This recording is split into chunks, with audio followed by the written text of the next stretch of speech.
me know what we can or can't say. Anything you want. I have a lot of racist views. No, I'm kidding.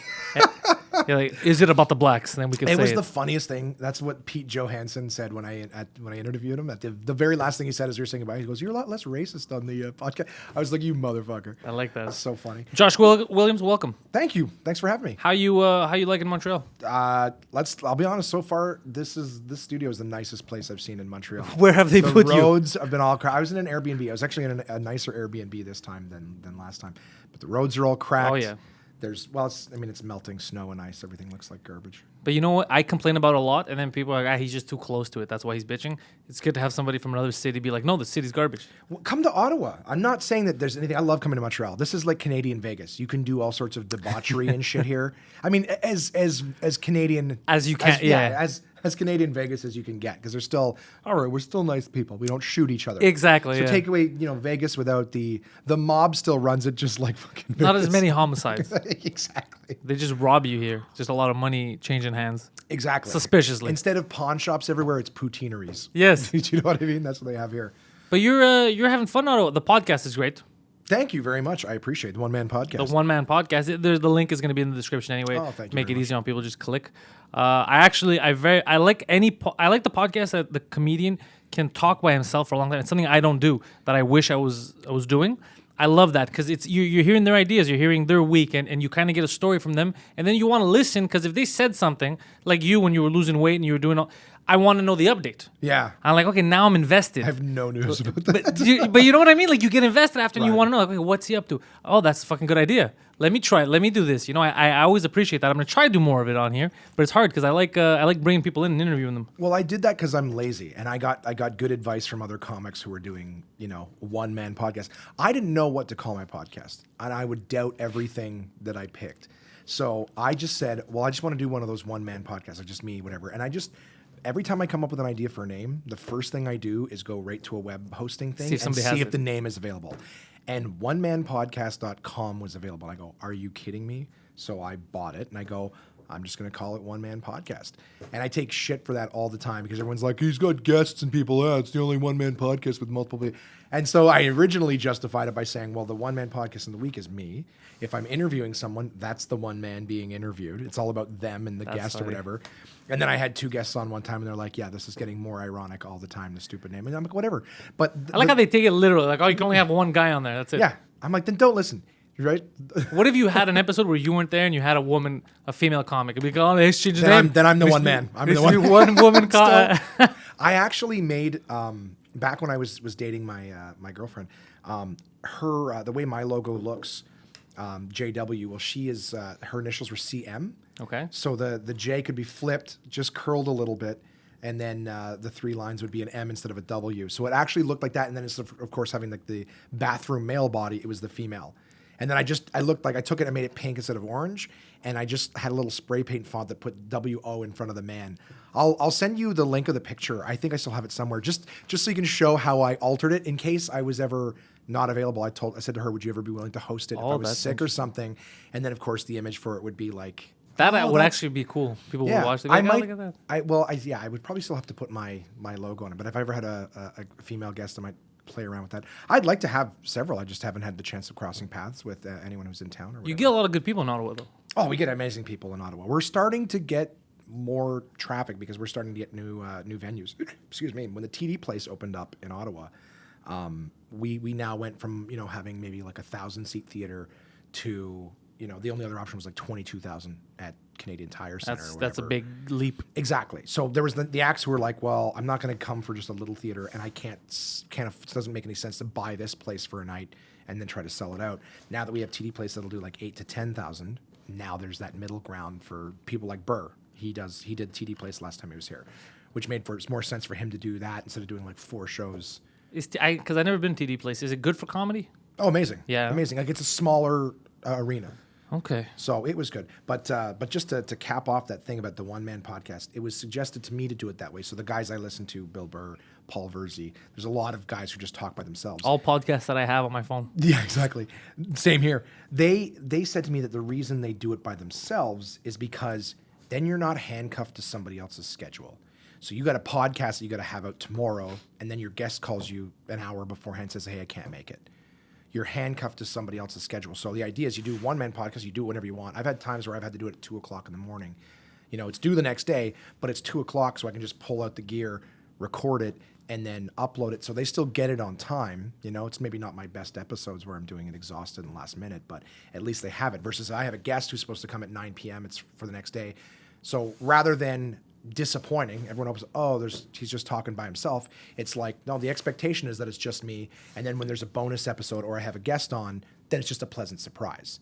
So I don't really say, hey, I'm going to do this until we see what happens. If they cancel, then it's just a regular episode. And if they're there, hey, pleasant little surprise. You're not handcuffed to someone else's schedule. You just do it whenever you want. And you can do it from anywhere. Because I wanted, like I said, I want to do the just me talking a bit sometimes. And now I introduced video, right? It's like, now I'm fucked. Because how am I going to do that if I don't have a guest? Am I just going to talk by myself looking at the camera like I'm Alex Jones and just start yelling? You know, I fucked myself with the video on someone because now I'm handicapped. It works much better with multiple guests. Alone, staring to the camera and be like, these motherfuckers, the Toronto Raptors, the referees. But you could just insane. You could just do YouTube like style stuff. Like, see, for me, the extra added work of having to do the video editing and everything. It's a pain in the ass. It's just more time. So I wanted my podcast to be something as simple as I take the recorder, I plug the microphone, the headphones, I hit record. I even have apps on my iPhone and my iPad that I just plug into the recorder. It's got the little sound intro music, outro music. I just tap it as I'm recording and it fades out on its own. And then I just hit stop, merge down, upload, put it on the computer and upload, and I'm done. Way easier than what I'm doing. Exactly. Now I had to add an extra step because even though everything sounded great in my ears, you know, it would be a little low. I'd listen to the finished production and people were like cranking it in the car to be able to hear it, you know, at a decent level. It wasn't like it was still quite cranked, but you know, you got your car cranked up, you've got max volume on your, you know, earbuds or whatever. So I now have one more step that takes me a little bit longer, but the idea is I can do it from anywhere. To put the volume up, add this. It just levels everything. Yeah. So sometimes, like, it's funny because you and I can hear each other at the same level right now. Yeah. But it's not, it doesn't mean that when you output, it's going to be the same thing. Yeah, but even though it's like, I'm like, why are we wearing headphones? We're wearing it so we can hear what the end product is supposed to sound like. But then you listen to it and you're like, how come, for me, it was, how come every single guest is louder than I am? Even though we're at the same level when we're talking. I always feel like I'm louder now. And then, you know, they end up being the loud one on the podcast. This is all magic to me. Yeah, I have no idea how it works. I watch a YouTube video that says do this. I now have something called Auphonic that was free and now you have to pay for it, which is fine. But I put it into that and it basically takes all the levels and like equalizes them so they're all the same thing. So if I had one interview with Trent McClellan and he was in Calgary. So I basically did a Skype with him, just output from the headphone jack right into my recorder so I don't have to add shit later. The suggestion, I'm sorry, I hope this is entertaining for anyone listening, just the technical Yeah, side. I think it is. I think it's something to learn. Yeah. So one of the videos I watched, they said is don't use like programs on your computer that like record a Skype thing, because they said that you could use the software and it's recording, and then of course once the whole interview is over, you go back to listen to the recording and it didn't capture anything. So they said just use the headphone jack, plug it into your recording device, and then if it stops working, you will immediately hear that you're not hearing that person anymore, and you can correct it as it happens, as opposed to just having faith that background application is actually properly recording the audio. So that's why whatever I'm doing, whether it's my phone, my laptop, iPad, whatever, all the inputs are plugged right into the recorder. So if anything goes down, I hear it right away and I can adjust accordingly. Do you do a lot of phone? I only did one phone-in interview in the beginning. You too, same thing. Just the one. And I wasn't happy with the volume, right? And also, for me at least, I like this. I like sitting with the person, talking, shooting the shit. It was a guest that I couldn't get on. She wasn't in town. It was, I did Misty Suicide, from the Suicide Girls. Yeah. So she's the one who founded the whole thing. So I was very curious. I wanted to learn, see her, how she did it. So the only way was she wasn't in town while her dances were here. So I said, fuck, I'd rather get her than anybody else. And she said, I'll do it over the phone. So I connected through Skype, and I used an app that I had to pay $30 for just to record it. But it was not the same. The quality is not the same, recording off your computer like that. And the dynamic isn't the same, because I feel like I'm I'm those radio guys. Like, what are you up to now? Well, that's what Trent and I did. We couldn't get Skype to work. So what we did was I called him on the phone, but we left the Skype open. So we were still looking at each other, but all of the audio was coming from the phone. Okay, I like that. So just, again, audio headphone output right into the recorder. So if anything went dead, I'd hear it right away. As opposed to just, if it's just, like I said, background app that you're paying for, but your phone call, just plug it in right into the recorder. Now it's another input that's just recording into the main track or whatever. and it would be easy for me to do that too. But I'm trying to limit, like I said, the phone stuff. I like. Yeah, it's better face to face. Like I said, I've done the one, and I think if I had to do it without actually looking at Trent, you know what I mean? We're just sort of talking because I think that the conversations are better for face to face because you still read off the other person's body language, level of interest, and things like that. Like I find it really hard to do the one man podcast sometimes because I'm staring at the wall and just talking. And here's the thing. Sometimes I start to get tired of what I'm saying. And I go, if I'm sick of it, how long ago did they check out? And then it turns out that they were enjoying it and I fucking cashed You know why? Because you know what's coming. Right. It's kind of like stand-up, right? Yeah. Sometimes you get off. Does it ever happen to you where you get off and you're like, oh, man, I fucked up that set? And you're like, man, that was great. I had an awesome time. And you're like, you peasant. Like, what the fuck are you talking about? I was off. I always think that everybody in the audience is my better. And I'm like, thank you for not letting in on the fact that I'm not funny and you didn't tell anybody. Because we're psychos. That's why. Yeah, I always feel like I'm going to get off stage and they're going to go, you're not funny. Yeah, I feel the same way. You've been getting away with it for a long time, but you're not funny. You're just up there you're full of shit. Yeah. I'm like, I'm sorry. It's a weird thing that we have, though. Because I think after all these years, a couple of us at least, we've proven that we're funny. But every time you get off, that's done. You're only as good as your last set. Then you start doubting yourself again. Oh, I'm like, I don't know why. The longer I've been doing it, I feel like the less time I have. Do you know what I mean? Like I swear I only ever feel like I have 15, 20 minutes of material all the time. You know and why? I've done hours. You automatically shift in your head. There's some stuff that you consciously get rid of because they're time sensitive. Right. But there's other stuff you'll notice because I've been studying myself and the jokes I've been saying I'm like, what happened to all these jokes? You just cycle them out for one set. And then forget about them the next set, forget about them. And then it's history. A joke that was working for you and you did it 3-4 times and you forget about it. Yeah. I got lucky. Lucky and not lucky. My first sort of year in comedy was I learned for myself to not do any pop culture references or anything current because just in my first year of comedy, I remember I did a joke about maybe my second year, whatever. I was new to comedy. And I did a joke about, you remember when Maple Leaf had the listeria in it? Okay. And a lot of people, like, I watched that joke. I did a joke about how, we always hear about these stories of people dying in these tragic accidents, like they go skydiving, their chute doesn't open, or, they go skiing and they get buried in an avalanche, or in Ottawa, right? So when you're new, you do local references. There was all these, like, graduation yacht cruises down the river, and some kid would get drunk, fall over the edge, and drown. And, and I would always say, like, and then the media makes this big deal about what a horrible tragedy it is. And I said, I'm not saying that any deaths aren't tragic, but I said, I have a hard time feeling sorry for people who are going out like rock stars doing the things I could never possibly afford to do. Do you know what I mean? Yeah. Like that would be my best day is dying at that moment, skydiving or 5-star skiing trip. You know what I mean? Like, but I would say that I feel more bad for the people who are done in by their poverty-stricken lives, right? Like I said, like it was a real death that happened in Ottawa. Again, another thing with time is there was an old woman who stepped off of one of the public buses. She got caught her skirt and she was dragged like 15 Holy bucks. shit. Yeah, it was fucking brutal. But I'm like the 80-year-old woman. I said I feel more sorry for people done in by their poverty-stricken lives. Like the 80-year-old woman who's still forced to take the bus, steps off one day, gets caught and dragged 10 blocks to her death. I said, or the person who can't afford the extra $1 for Schneider's bologna, so they get listeria because all they can afford is the Maple Leaf stuff. That's Time sensitive. That's a good joke. While it's happening, yeah, that's perfect. The problem is that now if you were to say, people wouldn't know what the hell you're talking about. Right, and a joke, as you know, it doesn't start off in its finished form. It takes time to develop. But it's funny, like I watched that joke get funnier as I crafted it, and then it's where it is, and I watched the laughs get less and less as people started to forget that it happened. Do you know what I mean? And I think I ended it by saying, like, I think the closest thing I would ever come to dying in an avalanche is if a display case fell over on me in a Walmart or something like that, probably while rummaging through one of those bins. To get discount items. Yeah, exactly. So that's the thing, just as an example of a joke. That happened to me. So I watched I learned about local references and time-sensitive stuff. Like just something happens and then it's gone. But at the same time, I think I did a joke about the shake weight, right? Oh, the obvious thing, right?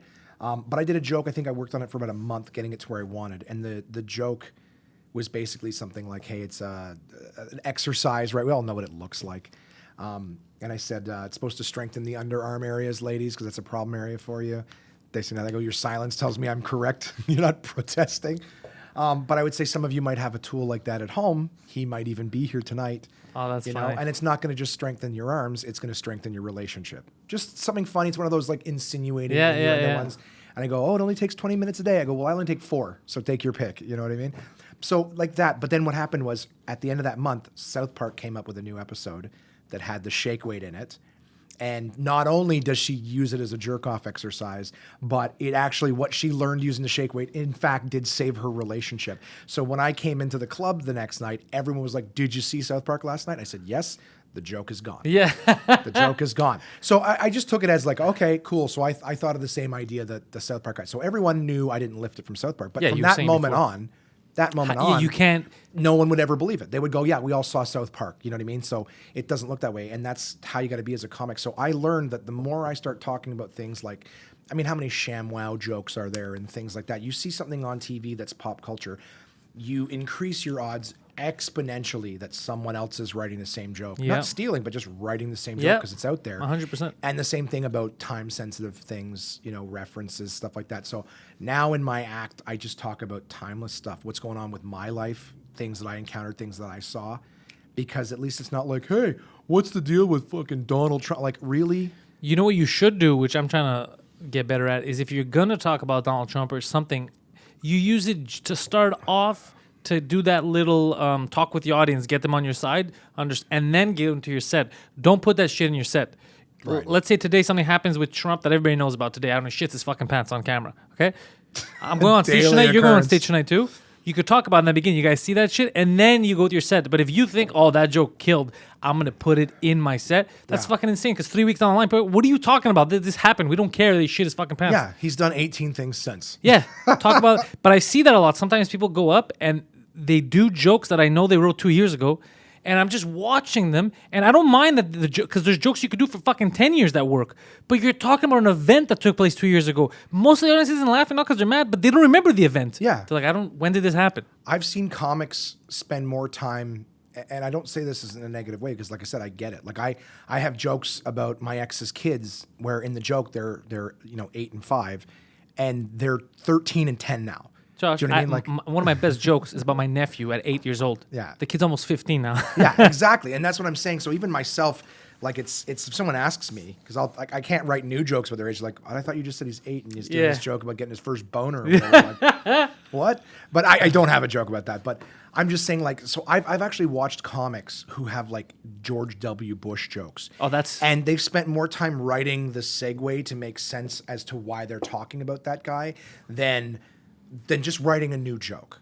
Do you know what I mean? I like to see them I was slip listening up. to the radio the other day, and they were doing this retrospective on blah, blah. It's like, no, you wrote that joke when it happened, and you refuse to let go. Yeah, and so that's why I'm just like, if I talk about my life and little things I've noticed and whatnot, then it becomes more timeless. Here's my view on this thing that's just a thing that's why relationship works, because we're not progressing. We're not thinking of anything. New relationships. We're all just still making the same mistakes. The same mistakes over and over. Yeah. So they're still relevant. But I just, that's one of the things I learned is I don't try to fuck around with pop culture stuff, because by the time I get it where I want it, it's already over. Yeah, and I hear exactly what you're saying. I agree with you. I started only using the pop culture reference. Like I said, if something big happens, then I could open up with it to get them on your side. If it's a crowd that didn't come to watch you, if you're booked for a show that they don't know you're going to be there, something like that. Because those first couple of minutes, they're just trying to judge you, seeing like, who is this guy? Can I be on board with him? Yeah. So don't waste good stuff off the bat. Let them get comfortable if you can. And I do all crowd work. I waste my fucking time on stage. Well, I remember when I saw you in Ottawa, I was there and I brought my buddy Poseidon. There was a couple of us that came to Ottawa when I came for that Monday night. And everybody, when we left, Poseidon was talking about you. Like, were those jokes? I was like, dude, that was crowd work. That was I don't. He was just fucking around. He was just riffing. And he's like, how the fuck? Like, it was just coming out, and anything anybody would tell you, was just fucking like a goddamn lightning bolt, just right away. He's like, how the fuck is that possible? Because I'm just like that all the time. Yeah, it's in your character. Well, yeah. That's the thing. I tell people, like, they're like, how do you do that? I go, listen, I'm just doing that all day, every day anyways. Just at some point in the day, someone just points me towards a microphone to do it, and that's it. You know what? It came from, I had some things in comedy. Yeah, you're gonna have to. This is the part where I go, editing's great because we're pouring coffee and they don't pay to be on this show. Nope. So Let's this will be stay a on cut you. of just my face at this moment, and I got to pour some more too. So now you got to cut over to yourself. Just me smiling. Are you are you enjoying your time right now at Absolute? Because I came down a couple of weeks ago. I was doing a gig that I think Absolute hooked up in Chalk River. Okay. I went down with David Acker, Paul Baluyat, and Wasim El Munzer, and we had to drive by to get our pay at Absolute.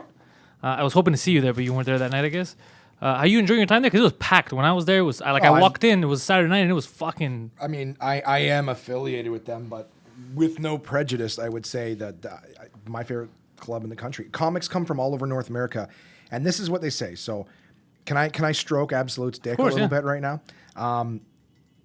Jason Lawrence, the owner, was a Yucks comic for years. He learned a lot. He was a very good worker. He worked to promote shows and everything like that. And it got to a point where he was doing so much work for Yucks, and they didn't, and forgive me, anyone's listening affiliated with Yucks. This is the story I was told. So I'm not saying this is gospel. This is what I was told. But it got to the point for Jason where if he cared more about their success and putting on a good show than they did, his mentality was like, then I'm just going to go do it myself, and I'll do it better. If they don't care enough to make it the best product possible, then I'll go do it myself. So that's what he did. He worked hard, and basically everything that's taken for granted. Like, people always ask me, how does he do it? Like, what's the secret? And I tell them all the time, it's not one thing. It's 100 little things that all make a difference. As an example, Jason will discipline servers who are passing out checks in the last 15 minutes. 15 minutes left of the show, no checks are passed out. If someone asks for the bill, you say it's just another 10 or 15 minutes, guys, before the end of the show. We just don't pass the bills because he goes, it's like a movie, right? If you buy your popcorn and drinks, and then they came and charged you for it in the last 15 minutes of the movie where they're telling you who the killer is and what the big twist is, and you're being distracted because you're trying to come up with your cards and put your pin, and you're not listening to the best part. That's the stupidest thing. So why do we do it at comic clubs? We know because as a business, we're afraid of people walking out, but at the end of the day, like, don't disrespect the comics. And that's what a lot of these other clubs do is it's more about the money. The show is to get them in, but it's all about the drink sales. Well, you can have when the MC, like for Jason, when the MC comes back at the end of the show, that's when they drop checks. So they're still sitting in their seats, they're getting paid, but he will not, like I've seen him tell servers, if I see you do that again, you're not working here anymore. The idea that the front row, the club has to be seated. Yeah. You don't just, go ahead and grab any table because then the front's always empty. And as a comic, you walk out to an empty front row, that is a way different vibe than if you have energy right there in front of you laughing. And then you have to explain the second row that you are the front row, you idiots. Yeah, like just move forward. Don't be afraid. I tease them all the time. I go, do you guys turn down 100-level seats against the glass for a hockey game? This is too close, you might get hit. No, you just... Supposed to get checked through the glass and right into you? Come on. Yeah, the idea is like you want to see, you want to be closer to it. It's more fun. Don't be afraid. Like I can make fun of you 3 feet back. So just come and enjoy, have a good time. I go, most of the time I try not to bother the front row because I go, you guys I appreciate you sitting here. Or at the Comedy Nest, we give away tickets. I always pick the people that were sitting in the front who are engaged with me. Like you get rewarded for having the balls to do it. But the thing is, the servers have to duck in the front row. They have to whisper. Yeah. He even limits how many beers he has on tap because he doesn't want servers to have to go through big, long lists of beer or whatever. So we make sure the front row is always full. It's a priority. There's a ton of little things that make it work. I know because of Acker. I see him do a ton of little things too. Yeah, and it makes a difference. But I remember I was at a club recently, and that's right, it's video. I'm giving you like little subtle. It doesn't matter. I was at a club recently where I said to them, like, I always tell the crowd at the end, I go, hey guys, how about a round of applause for your service? Keep in mind there's 2 of them and 200 of you. They've been working very hard to make sure you can enjoy the show and get everything you need. Take good care of them. And then when I was asking them, like, hey, does that help you guys? Oh, we love it. They go, but this is what they say. They go, we love it, but we've already settled with them by that point. And I go, so that lets me know that they're dropping checks and everything during the headliner. Oh, I didn't know that. So that's where I go, that's like I'm used to, again, I work at a lot of absolutes. That's the rule. The checks do not get dropped until the headliner comes off stage. So as soon as he comes off, they almost like the hockey game when the play stops. Now you can go back to your seats. It's like that. The second the headliner, thank you very much, they can go out and pass their bills out, and that's fine. And hey guys, servers are coming around to pass your bills. Having a round of applause for them. Like that's a regular thing. So when I say, hey guys, take care of them, they're like, yeah, we've already settled up. I'm not giving them more money. Yeah. Well, not only that, but it's like, oh, they're done. So if I just said that and they're like, yeah, but by the time you say it, we're already settled, then I know you were dropping checks. I know you were basically collecting. And people start to go, okay, so we had the nachos. Okay. They don't listen. They're not. Yeah. And this is the best part of the show. This is the big close or whatever. And you're collecting bills, and it's distracting for other people who hear the people talking about whose bills are. So it's just, that makes a difference for the show. As a comic, when you're on stage, and you can hear the servers talking. Someone's standing right in front of you talking to people. Do you guys want another beer? Like regular volume. Like, do you give a shit?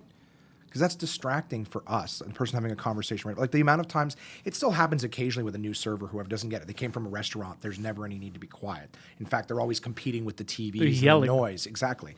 So they just come up, and I'll be looking one way, and I'll immediately turn to like tell the table to shut up, and I see it's the staff, and it's like, what do I say now? They didn't yell at the staff or whatever. And not that I would ever want to, but just at the end of the day, comedy is better when a million little things are done right. So I love performing at Absolute because over the years, not only seeing other clubs as I started in Ottawa, so I was spoiled, right? That was the club that I was familiar with. Then you start to go to other places and see other clubs in little small town areas, and you go, wow, this is different. Still fun, still comedy, but this is the best description I've heard from it. This was a comic in Houston, Texas, who said this. And they said that Absolute comedy is like the warm shower at the end of doing all the other rooms or whatever. So you come to a place where just people are there to see comedy. It's always packed. It's always, done right. They come and have a good time. And they go, why can't every place do this? This place makes money. They're not hurting because they're doing it right. There's lots of ways to do it right. Well, doing it right doesn't mean losing money. Doing it right just means taking care of the comics and the people that are coming in to watch. Absolutely. The other thing is also disgruntled people in the audience. Right. There has to be a limit. Like if you're on stage and you've kind of talked with a guy, you're like, hey, listen, man, calm the fuck down. You made your jokes, and they continue. Right. There has to be that time where the staff gets up and like, okay, listen, you're out of here. You're ruining the show for everybody. Right. And they have that. Yeah. They have that, but a lot of clubs they don't. And then like, really, I'm just here fucking arguing with this guy for 10 minutes. Like, this is not going to take away. It's not going to deter from the fucking show. I use the Nobody audience. wants to do anything. I make the rest of the audience my bouncer. So I'll just say to them, can somebody get this fucking cocksucker out of here? No, I just say, okay, sir, like, I get that you want to have a conversation, but I need you to understand this. I go, how many people in this room would like this guy to keep talking? I go, how many people would like this gentleman to stop, enjoy the show? And I go, there. I go, if that doesn't make it clear to you, I go, I'm sorry to have to do that. I can't remember who it was that used the analogy with a heckler or someone who won't shut up.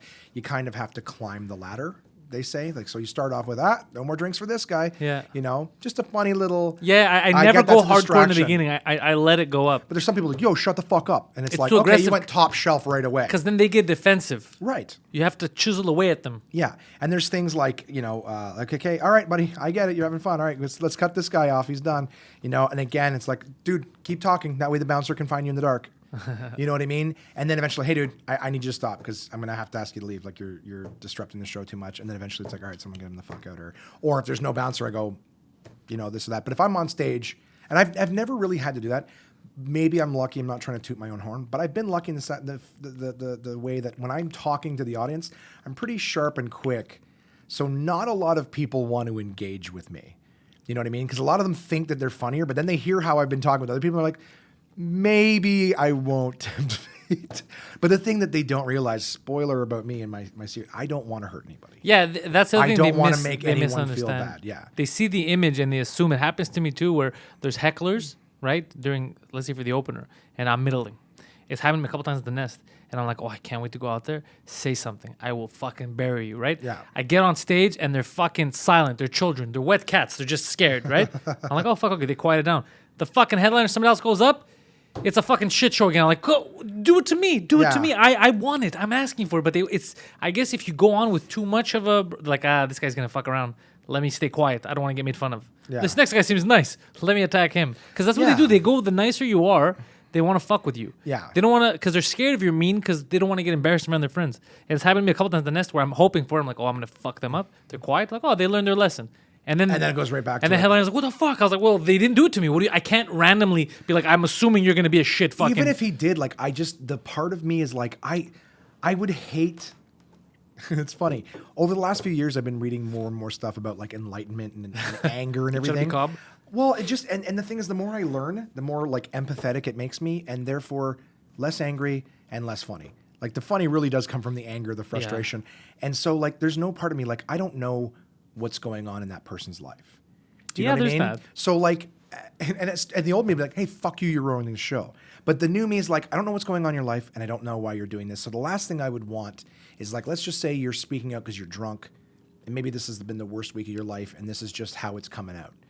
And then I'm going to go ahead and embarrass you and humiliate you in front of a room full of strangers. I could just make bad worse. So that's why I'm like, as much as I'm capable, and I think that's what they pick up on, is they hear the wit and the good-natured shit, but it's still teasing. Yeah. I think that they're almost like, I don't know if I want to provoke him into that level, so they just don't. But the secret is, even if I got provoked to that level, I still, that part of me would be like, I don't want to hurt this person. Yeah, you feel bad of it. Yeah, so that's why I get the audience, maybe my bouncer, somebody say, how many people want to hear this? Like, I'm not hurting you. I'm just showing you what environment you're in right now. You're like, ruining they didn't come the show. here. Yeah, they didn't come here to listen to you and your jokes. You ever have you have a lot of bachelorette parties at Absolute in Ottawa? Yeah. Yeah. But I fix them quick. Those are They're the worst. They're the fucking worst. People think that I'm exaggerating, but the worst experience I've had at the comedy clubs with disgruntled fucking attendants is them. It's the fucking bachelorette parties. It's like, well, here's the thing: you put a bunch of guys together, and we all want to outdo each other. We get the most immature we're possibly capable of getting, and ladies, that's the bachelorette party to you. Is you all are just trying to outdo each other, outdrink each other, just go crazy. It is the most obnoxious women behavior. Not that the women are obnoxious, but it's almost like you guys feel like you get a free pass to be basically males, obnoxious, drunk males. So the idea is just think of the worst possible boy behavior, and that's what a bachelorette party is. It's a bunch of women drunk, acting juvenile. It's all penis themed and everything like that. I was yelled at once, suck my dick. I was like, really, lady? Like, fuck, you're like 40. She probably had one on a lollipop or but something. It's like, you're 40 years old. You're not embarrassed yelling this out there. What if your fucking kids would see you right now? Just if you want anyone to know what a bachelor party is, it's the worst behavior of males. Shy of punching, shy of the by physical. Females. Yeah, I would say for shy of the punching because I'm sure they even get aggressive and try slapping. But I would say that that's the best way is think of obnoxious male behavior. You know, drunk guys on Super Bowl Sunday. That's a bachelorette party. They're all trying to outdrink each other. They all want attention. Yeah. You know, it fuck everybody else in the room. It is all about them at that point. This is our night. Yeah. So I find it amazing that they all end up at comedy clubs, the place where you got to be quiet. Yeah. Well, I don't know why I think they're just like, it's going to be fun. And you know what? It is if you shut your fucking mouth. But it's just, but again, like bachelor parties don't do that. They go to the strip clubs. So strippers may have the same thing. Dancers, whatever is appropriate. They might just go, ugh, a bachelor party. For fuck, who wants it? I don't want to. Hey, stop yelling, sir. Yeah, exactly. It's like, oh, I can't wait for one of them to puke all over me. Fuck, that must suck. Dude, everything sucks. All of us, strippers, comedians, we're all prostitutes. We're all whores, We're all whores. Give me money and I'll chimp around for you. Yeah. Like that's, I feel bad for all of us. You know what I still get mad at? Off stage? Say something funny. Still happens, still get mad. Yeah, and apparently that's like a hacky joke for comedians to tell. Is that like, oh, someone's like, oh, tell a joke. You're like, oh, do this. But it's true. Like, what other profession does someone immediately want verification? Like, oh, I'm a doctor. Oh, really? Can you take? And they pull down their pants. Take a look at this. But that's what I did 6 years ago when I had first started doing comedy. It was one of the jokes. I had met a girl in the club who found out I started doing stand up. Yeah. And she's like, tell me a joke. And then I'm like, really? Like, who does that? Like, would you go to a fucking chef and out of the blue, without equipment or anything, be like, make me a cake? Or do people tell you, hey, you're a skank, suck my dick? It doesn't work that way. There's context and everything. Absolutely. But it took a while to register. She's like, wait, what did you just call me? Like, what the fuck just happened? It took a while. But I was talking about that on stage. I go, how they ask, they just say something funny. But the second you put it like that, there's not going to be anything funny because you're already starting with a negative. Right. Just talk to the person. You're going to find out that whether they're on stage or off stage, you're going to have a good time. But if you start, tell me a joke, tell me something funny. Yeah. How the fuck is that going to work? Why are you demanding shit from me? Just shut the fuck up. Yeah, it is odd to just immediately request your server go get me a sandwich. Sing me a song. There's a million. Yeah, exactly. Oh, I'm a musician. Oh, cool. Go find something to play. Throw me a couple spoons. Like it's odd. I don't know. Maybe it's just that people seem to think comics want to tell jokes all the time.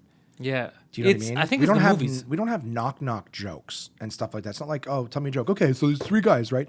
Like they're not. I think even equally like here's the thing is they don't know any better. I don't feel like every one of these people was told, hey, listen, it's very rude to ask a comedian. It's like it's rude to ask a woman her age and her weight.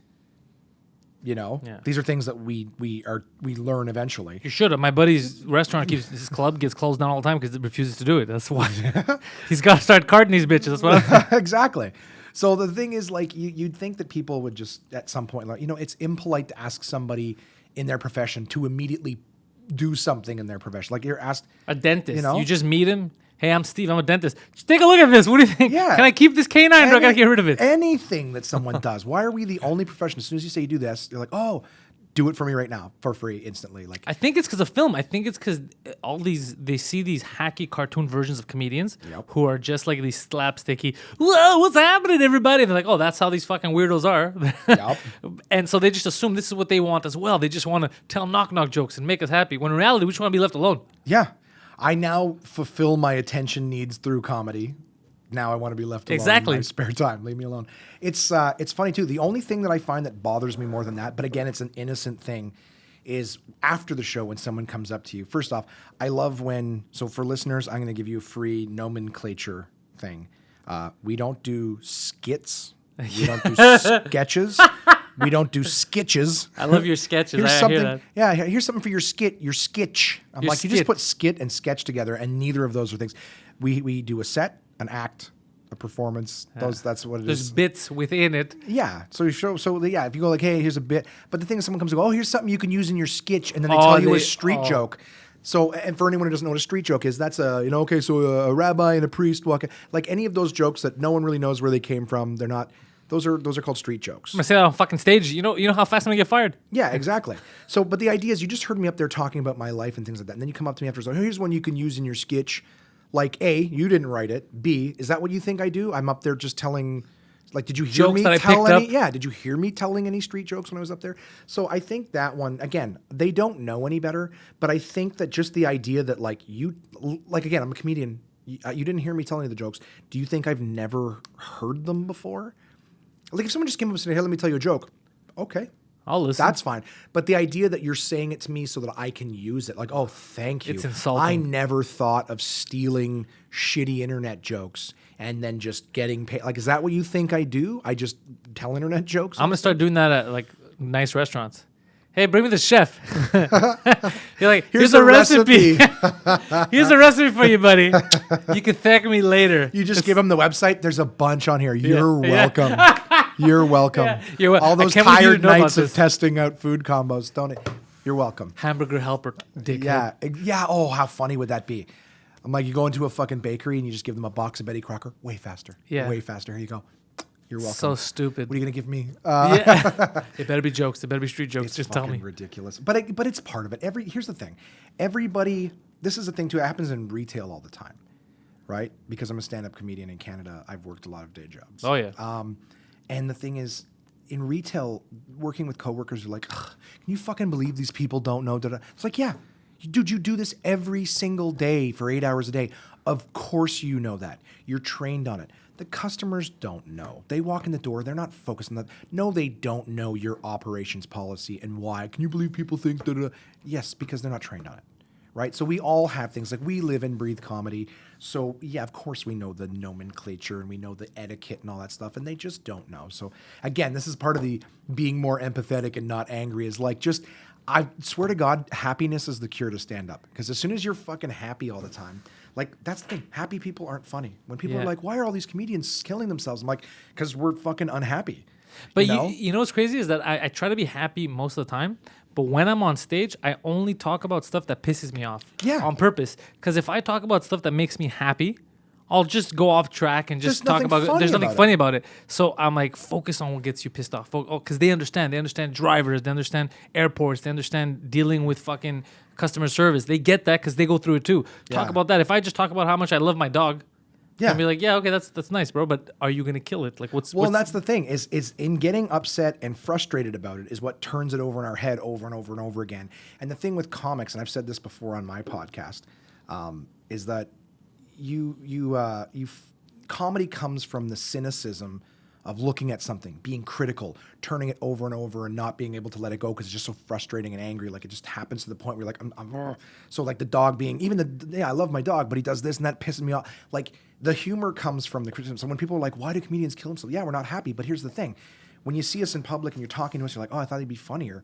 It's like we as comics use humor as a way to process anger. Like, so instead of going and shooting up a school or just being, oh, that's sad. Like we use humor to take something it frustrates us or upsetting. Yeah, exactly. And we make it palpable or palatable to be able to access it at that point. And here's what we thought of the situation. Happy people, something happens, they go, oh, that's weird, and then they fucking let it go because they're happy. So they didn't turn it over a bunch of times to make it humorous. They're just like, oh, that was frustrating. Well, back to my life. Like I can't do that. No, but the thing is, the more enlightened I get, I'm like banging away on this, but sorry, everybody, is that the more enlightened, the more I am patient and things like that, the less angry I get, the less funny I get. So I still give myself, like yourself too, is I give myself permission on stage to just say whatever I'm thinking and feeling and not trying to overprocess. But at the same time, I didn't get anything fucking ready because I wasn't just dwelling on it. I'm trying to be a better person in life. So it just makes me not funny anymore because I try not to, I forgive everything immediately and therefore can't hold on to it long enough to, whittle it and craft it and polish it and then go, hey, everybody, here's what refined pissed off looks like. You want a nice drum of oil? Well, it's a bunch of dead fucking dinosaurs. You know what I mean? Do you think, because obviously as a comedian, we get into these situations, let's say with retail. Okay. Right? Where we're either the best customer they had all day or the worst, right? You ever think they talk about people like us, like to get like, did you see that fucking idiot or whatever? Because because normal people, they just get either they're really happy or they get pissed off to the point where they're belligerent. Like, I'm never fucking coming to Best Buy again. It's just crazy, right? But You'll have to bleep that out. They didn't pay for that plug. They didn't pay for that. So I'm gonna say a Best Buy story right now. So then hopefully they lose some fucking customers because of this one. So I went to Best Buy 2 weeks ago I want to get Bluetooth headphones. Okay. So, but the only catch was I had to get Sony ones because I had basically on my credit card I had points. So had to be Sony to redeem them? Because it's a Sony credit card. So if it's Sony, I buy with that credit card. They just credit to me, so it's fucking free headphones, Bluetooth. So they'll give you because I had that many points. I see. So like, you know what? Fuck it, I'm just gonna get Sony ones because in the end, I'm not paying for them, right? So I pick up these headphones. I go to the cash and the client service area where in case you want to return stuff. I guess she was trying to be helpful. She's like, no, don't go there. Just come here. So like, okay. So I go give her the headphones. She's like, I just want you to know about our policy. You can't return these headphones once you buy them. Right. So I looked at her. I go, what do you mean? She's like, well, sir, if you let me finish, I'll tell you what I mean. Oh, that was yeah. So I was like, right away I got a smile. I was like, oh, I'm gonna have fun with this. She's like, due to hygienic purposes, you cannot return these headphones after you buy them. I was like, so you're telling me if I buy these fucking phones, I walk out of the door, the headphones, I walk out of the door, I try them on, they don't fucking work, they're broken, I'm stuck with these fucking headphones? No. She's like, no. If they're defective, then you could return them. I was like, okay, so I could return them. She's like, no, only if they're defective. I go, yeah, that's me return them. I go, that's you said I can't return them at all. You're telling me that if they're defective, I can return them? She's like, yes. Okay, so then what you said in the beginning about the hygiene, I don't care about because if I return them, it's going to be because they're defective. So there is a way for me to return them if they're defective. She's like, no, you can't return. Like, she kept getting mixed up and scared. She was just scared to say you could return them if they're fucking defective. So I got to the point where I had just stopped. I was holding my hand. I go, if these are broken, can I return them within 30 days? She's like, yes. Then that's it. I go, why the fuck are we on a tangent for fucking 5 minutes about you can't return them? You could, but you can't. You could, but like, are we fucking around right now? No, well, here's the thing. I actually just worked in a place where we sold a lot of headphones, and people try to return them all the time, and we can't sell them again. But that's all I told her. I know what you're saying. She's like, oh, here's the thing. I said, I don't care. I honestly, I don't care the color. They were blue. I don't give a shit. I tried them on. Just want them to work. If they work, we have no problems. If they don't work, I'm gonna return them no matter what your policy says. I'm not fucking paying fucking $250 headphones. I'm returning this shit. So it got to the point where she just didn't want to say, look, sir, for hygienic purposes, you can't return them because you don't like them. If they're defaulted, they don't work. They're defaultive. Making up fucking words. If they're defective, return them. That's all she had to say. But she kept, no, you can't. She just didn't want to say the words. There is an option. There is a scenario where you can return them. She couldn't admit that her wording originally was wrong. Exactly. Apologize. I'm sorry. I phrased it wrong. What I mean is you can't return them because you don't like them. You can return them if they're defective. Perfect. I had to say that to her, and she still was hesitating to agree with that. Yeah, because she just didn't want you to be right and her to be wrong. Yeah. And that doesn't, at the end of the day, doesn't fucking matter. It's so funny with people in retail. Like customers drive me crazy. Again, forgive them. So this happened to me, and I did tell this, I don't know if I did. I'm always afraid of getting in trouble. Are you afraid of getting in trouble? For some reason, yeah. I'm always terrified. And I do stupid shit that will get me in trouble. Yeah. There's no hate in my heart. There honestly isn't. Again, as I've spoken, I'm like, I don't even get mad at people for things that they deserve to get mad at for. But every time I speak, I'm like, I'm going to get in trouble for this. So this happened at one of the stores I was working at. This guy comes back in. And he goes, and he was blind. He had the folded up cane in his hand. He had the sunglasses on.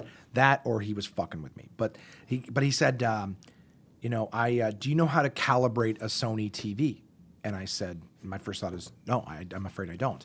And I go, but I mean, I'm sure if you look in the manual, you'll be able to look. And as I'm saying this, I'm like, it occurs to me, of course, you can't look in the manual. Oh, he's blind. And I apologize. I said, you know what? Let me look it up online, and I'm going to see if I can find what's going on with it. So I'm going online to see what's see if I can find the manual for his Sony, whatever. So I type in and What was wrong? It just didn't work? Well, that's what occurred to me. I'm sitting here, I'm talking to a blind guy, and he's trying to calibrate his TV.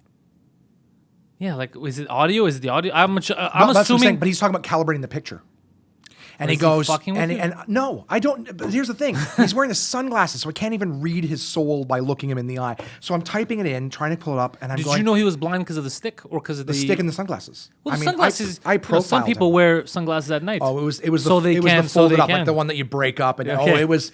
Yeah, he was. He might have been committed to the bit, though. You know that's all I'm saying is, at the time, I'm like, my first thought is, I don't want to offend, so I'm not even putting the connection of the disability. And I said blind guy, which is wrong. Apparently, yeah, you can't say a blind person. You're supposed to say a person who is blind. And the logic behind that is that you see the person before the disability. So blind guy's disability before the person. That is just some fucking retarded social justice warrior shit. I will not confirm But here's the thing. I've gone in several different things where they're teaching accessibility, and part of it is to recognize the person before the disability. Like I always recognize the person, but I'm not going to fucking but it's when you change my language. And hey, I'm not asking you to. I'm just sharing that in case anybody's like, listen to this fucking asshole.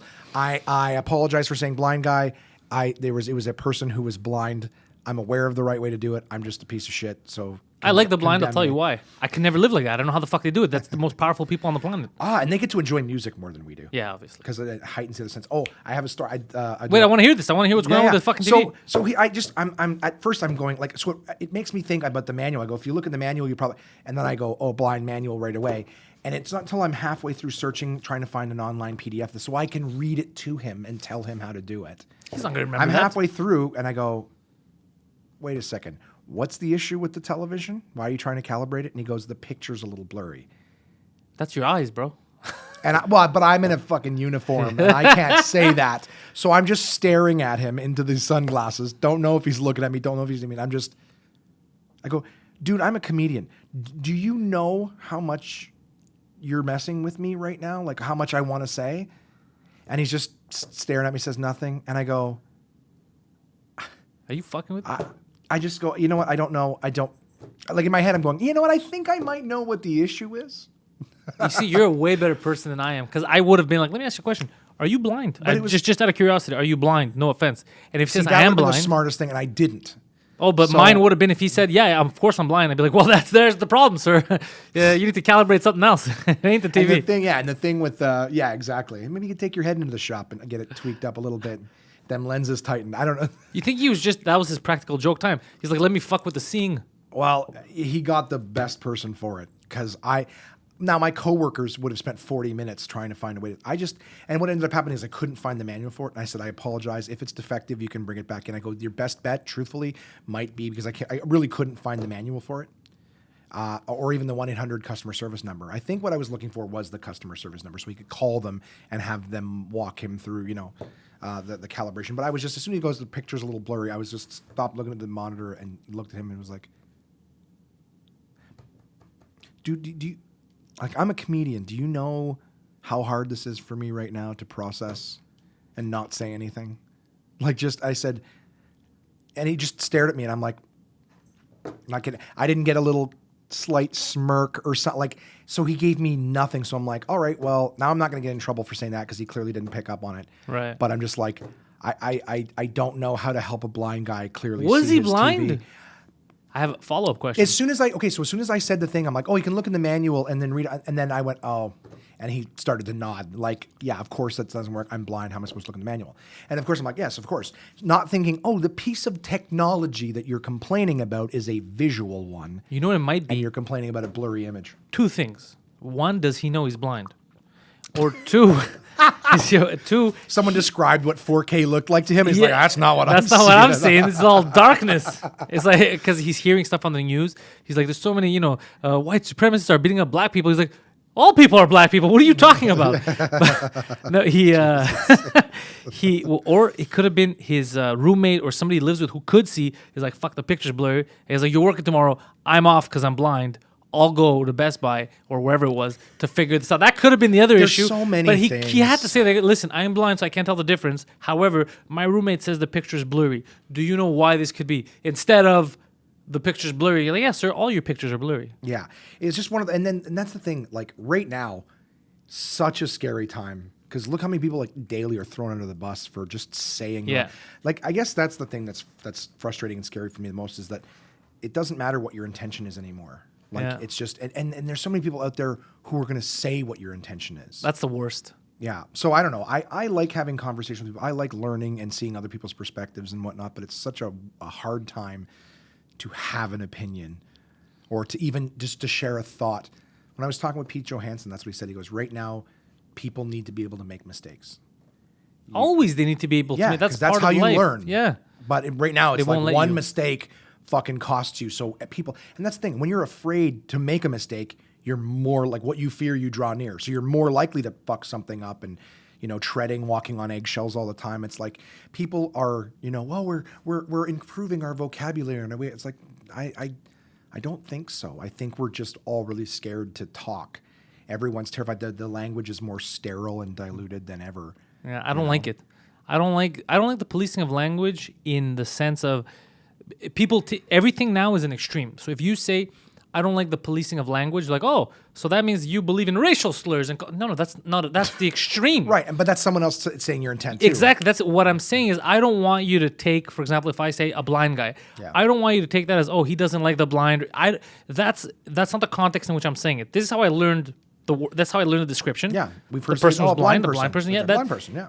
I don't think any less of them. And if I say a person who's blind, it's not going to change my perception of them. It's the same person to me that happens to be blind. You can't say because I put one word before another, you're putting this whole linguistic connection to my intentions. Right. No, I could use the word retard. The word retard, which I use a lot, by the way, I've never used for an actual person who's mentally disabled. Never. See, I use I just did the worst possible way for like retarded person. And I didn't mean it. But I've never done it. Not because I'm scared to. It's just never happened. No person who's actually mentally retarded has done something to bother me. But my friends who are fucking retards, right? They get it all the time because that's to me where it belongs. I'm not the only actually one time, but this was 100% accident. There's no way I could have known.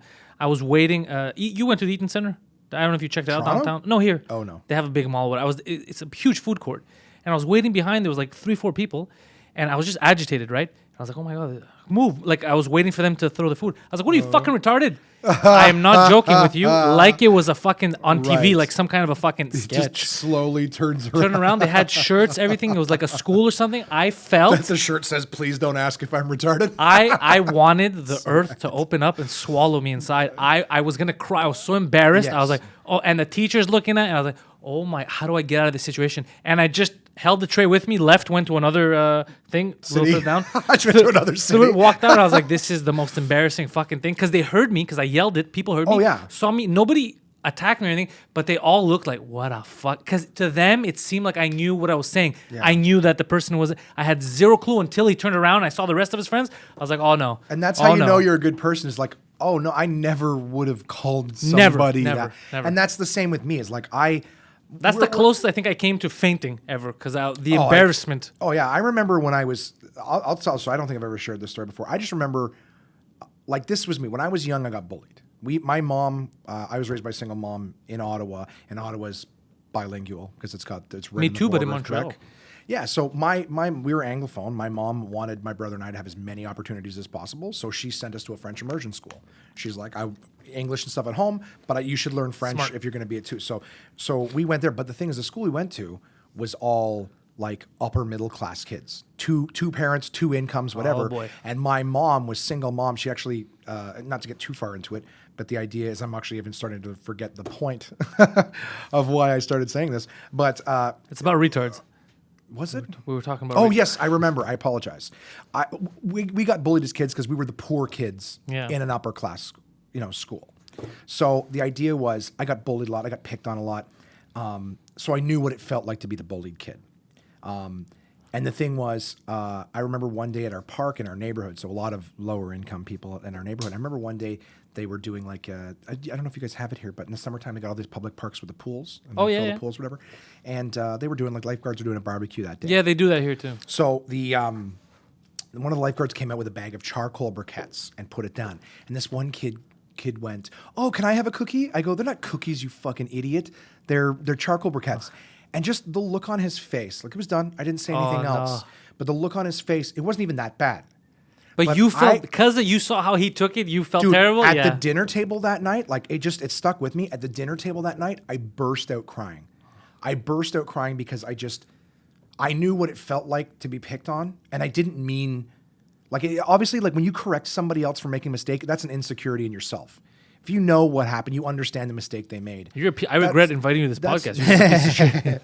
But that's what it is. Whenever you're having a conversation and somebody, like, you're talking and you stammer or stutter or whatever, and someone stops you and goes, "Did you mean da-da-da?" It's like, that's not on you. That's on that person. They knew what you meant. You stutter, we're human beings. Yeah. But they felt the need to stop you and make you look, incapable in front of other people. That's on them, not on you.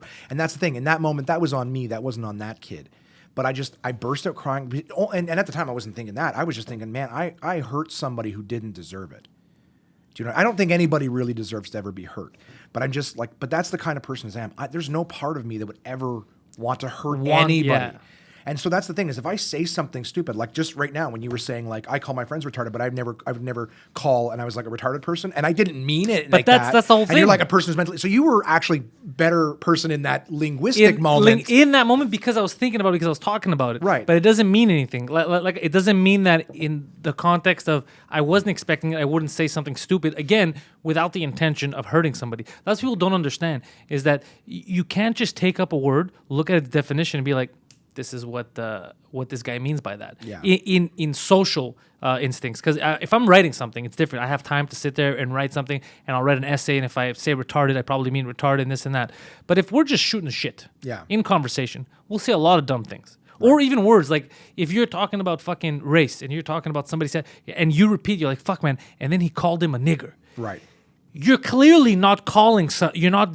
But if somebody just hears the word, like, wait, what does this word mean? Right. So oh, fuck, this guy, this fucking Pantelis guy, he's really hateful. Yeah. No, you're taking it out of context. I wasn't saying it at someone. This is the word. I was saying what happened. I was quoting someone. But now people just look, they're just waiting. They're waiting by the bushes. They're like, oh, that's a word. That's on that list. It's on that list. Fuck this person. Oh, yeah, absolutely.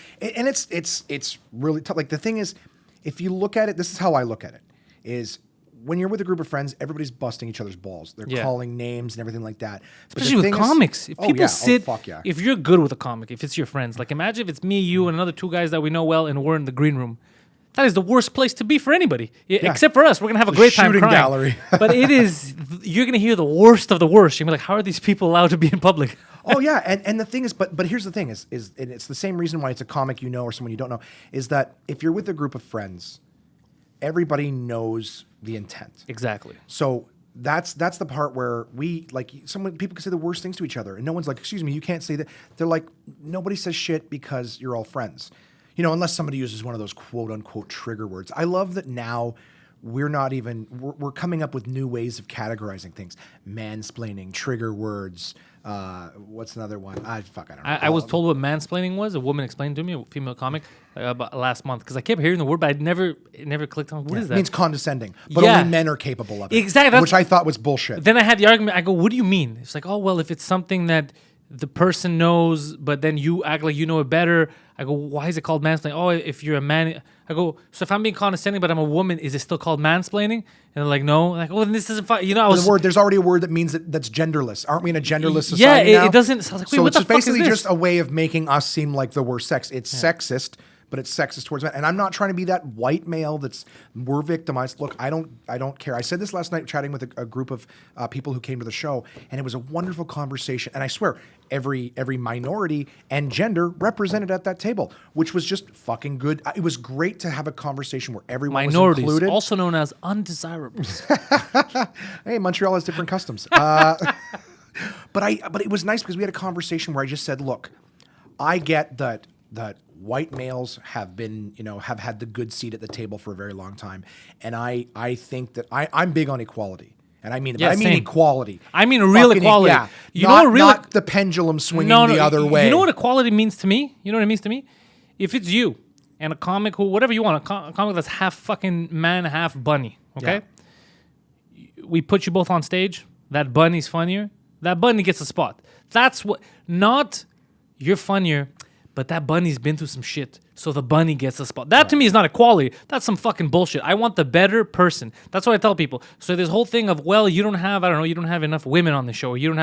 I just want people who are funny. If it turns out that I could put 5 comics on a show and all 5 are female, but they're the best of the best and they say the fun, that's what I'm gonna fucking put on the show. I don't give a shit if they're female. I don't give a shit if they're black. The funniest people are gonna be at the table. But don't tell me you have to include this because you need to balance it out. No, it depends on what the job is. If that balance makes it for the best show, then that's the best product. If it's for comedy, I'm saying same thing at the office, right? If they're telling me, this traditionally is, let's say, a man's job. I don't know, some IT, but I could find 5 women in IT who are going to do it better. I'd rather get the person who's better at the fucking job. I don't care what their ethnic background is, what their gender is. What does it matter? Who's better at the fucking job? That's what I think real equality is. I don't like this whole thing of, he's better, but he's a man, and men, traditionally have that job, so. Let her who keeps fucking shit up do it. No, I want the better person for the fucking job. That's what equality is. Yeah, and for me, I don't even think of it as the business or whatever. What I think of the equality is the whole. I think that when men treated women like they weren't as good because of their gender, we were wrong. Of course. And when I say we, I wasn't one of them. Yeah, that's I was the other thing raised is by that a single mom, and I have the strongest people in my life have always been women. So I don't think women are incapable. I've never treated women like they're little cupcakes or something like that. But what I see now, this idea that, like I said, the pendulum swings the other way, and now the feeling I get, and this is a psychology thing, and I'll start by saying the psychology thing is that every human being, when they feel attacked, they attack back. True. That's how it works. And right now, it feels, just talking about myself, I'm not talking about anybody else, but it feels to me like just because I'm a white male, I'm being attacked. And I know the kind of person I am. So naturally, my human psychological instincts are to try to defend myself. And so the idea that when I say the pendulum swings the other way, what I mean by that is that, men were wrong to treat any minority, any other race, any other gender like they weren't as any other. There's one other. Oh well, now sorry, now there's 72. But at the time, well, not really. I'm just joking. Yeah. But, people could identify with 72. Scientifically, there's not 70 fucking 2. Well, yeah, and I won't even say that's one of those things where I'm gonna get in trouble for that too. All I mean is, again, I love everybody, so I don't care. But at the end of the day, men were wrong when they treated women like they weren't as good. That was wrong. Of course. Now, we're not in a part where it's like, hey, now we're all equals. Now we have, I feel... Let's punish a men. time like men are the assholes. Mansplain. You take a word like condescending that was inclusive to anyone being an asshole, and now it's not condescending more. Now it's mansplaining. We've attached a gender to it, and now it almost feels like the only people who are capable of being condescending now are men. Women are absolved of that. No, there's a word for it. And now those are the things. The reason I say they bother me is it's like, oh, that looks really good with a hashtag. So it's almost like you don't even get to hear anybody's opinion anymore. Like here's why I feel attacked. For me, I've had people before I even said my point of view go, oh, what are you going to mansplain it to me? Oh, I hate that shit. So what you've done is before I've even said anything, you've basically already labeled it and compartmentalized it before I've even said anything. You've already decided with a little hashtag term that what I'm about to say is going to be condescending and that it has no value. And I've always said, my position has always been that, you know what I do when I want to know what someone's position is? I listen to it. Then I decide whether or not I feel it was condescending or whether it had value or made any sense to me. But the idea that we can just dismiss someone's opinion because of their gender or their race or whatever, like I said, men were wrong when we did it. And the reason I say it's pendulum is it's not equality. People are now treating, in my opinion, and again, because I'm the one who feels But it's attacked, not everybody. It's the vocal minority that does. That's what I've noticed too. Probably, yes. Because I'll see a lot online and be like, "What the hell, man? Have women gone crazy?" And it's not. Then I'll talk to my girlfriend. I'll talk like, no, this is just a very vocal minority, and it makes it seem like there's so many people out there that are out of touch and just are like, straight white men are evil, and this, which is all absurd. Because I like to, like I said, I like to go by science. That's what I was talking about. For example, when people say men are dumb, they do these. Right. Oh, men are just stupid. Scientifically, they've done the studies. Intellectually, there's no difference between men and women. Right. Intellectually, there's no difference. So whoever tells you a woman is smart or dumb, or none of it is true scientific. You can't back that by science. Right. The stuff that we do have that are different are like physical traits and stuff, which again people try to hide. Right? If you're like with the whole transgender athletes now, which I think is insane when they have like a man who's been a man most of his life transition to a woman and fight like combat sports. Like Burr says, he goes, "Is that?"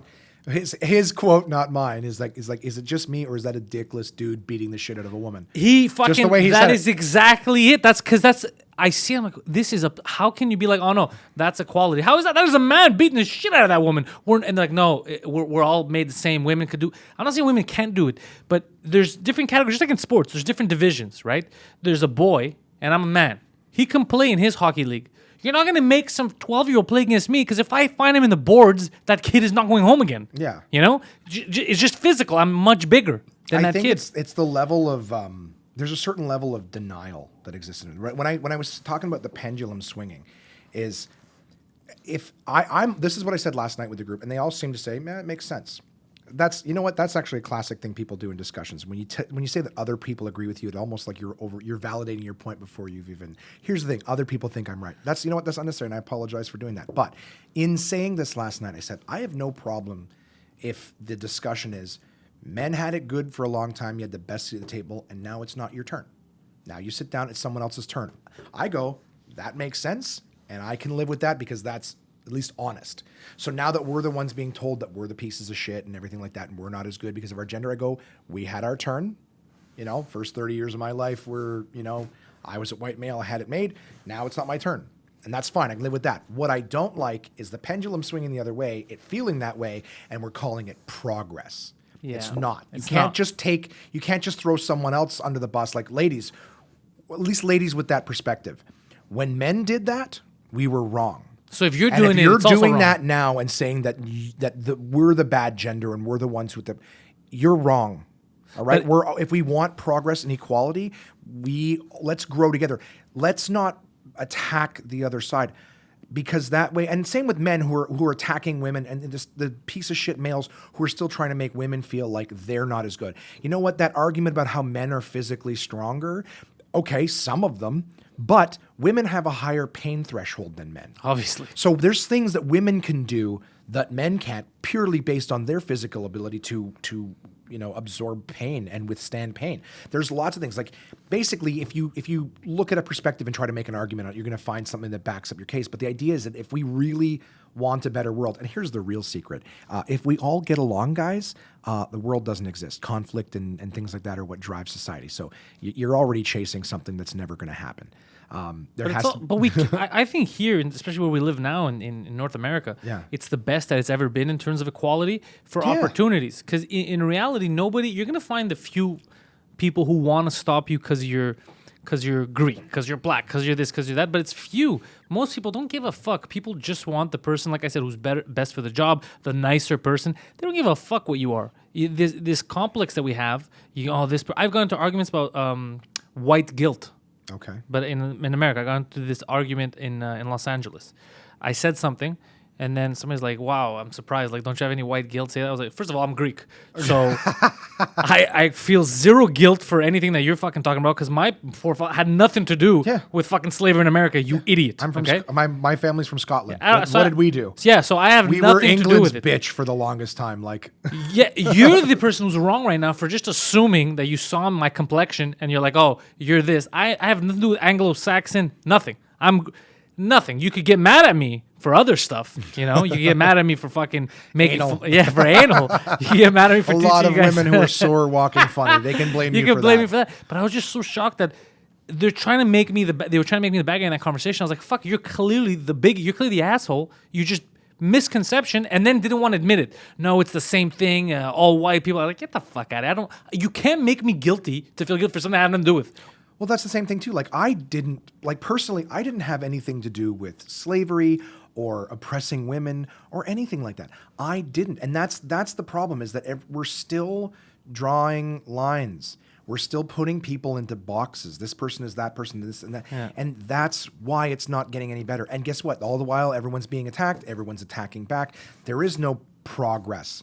People are afraid to say something, but just because we're changing what you can say out in public doesn't mean that it's not putting people like Trump. And I fucking hate, because you heard me before say I don't like to get political, but Trump is a perfect example of that. People pushed so far to regress into their little caves where they're still saying and doing all the horrible thoughts that they have.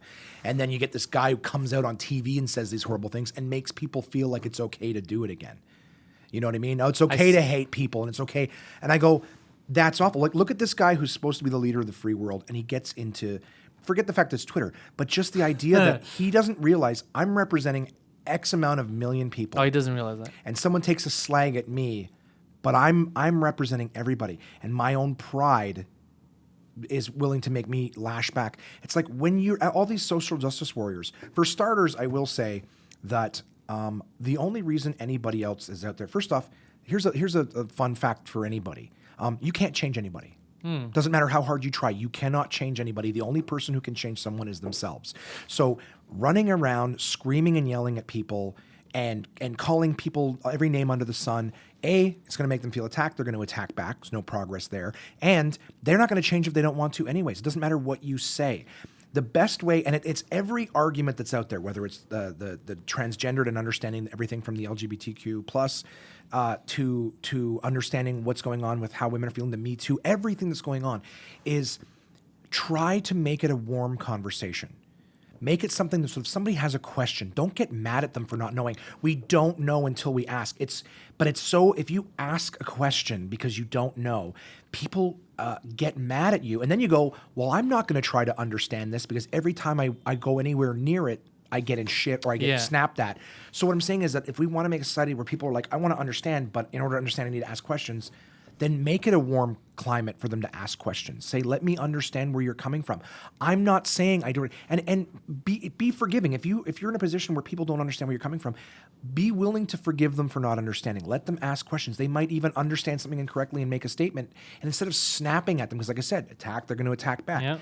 Or they're going to go, I talked to a couple people that were fucking obnoxious, and then you're going to dislike that group or whatever. Yeah. And that's why I say to anybody, any social justice warrior, when you're representing a cause or a group, know that you're representing that cause or group. Your actions, your aggressions and all that, you're representing that to someone. And not everyone is equipped to know that, hey, I'm actually, I know that it's not that whole group, it's just that one person I spoke to. People don't have that. We act very emotionally.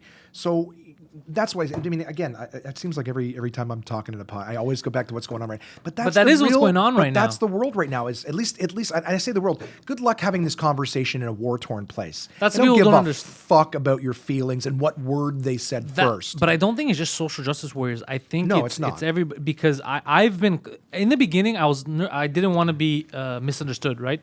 Then when both extremes started calling me names, I was like, okay, this is all made up. Right? Because I've been called a racist, a Nazi, and I've been called a liberal faggot. So I was like, oh, really? I'm everything by different people, right? And whatever suits their need to give you shit at the time. There's a cafe I go to here, the local one. It's 3 blocks away. I normally go. I watch a lot of soccer games there. I got into an argument out of nowhere, okay? And it started with people who were talking about the transgender, the name, okay? They were talking about Jordan Peterson.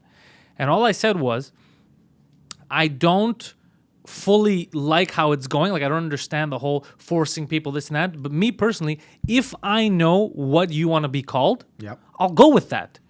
Because who am I to not, like, if that's, and like, no, you shouldn't. Why are you, he goes, why are you, what did he say, a tranny? He said something, supporter, tranny. I'm like, you're making it sound like I'm going to fucking community centers, being like, all I said was, if I know that you identify as a woman and and I know this for a fact, I'm going to refer to you as a she, because if I do it, I'm trying to fuck with you by being like, oh no, you're a dude though. You're a dude. I feel like that's aggressive. So that's all I said was, if I know what you want, if I don't have to guess, if I know, I'm gonna refer to you as that. Why would I go the extra mile and be a cocksucker for no reason, right?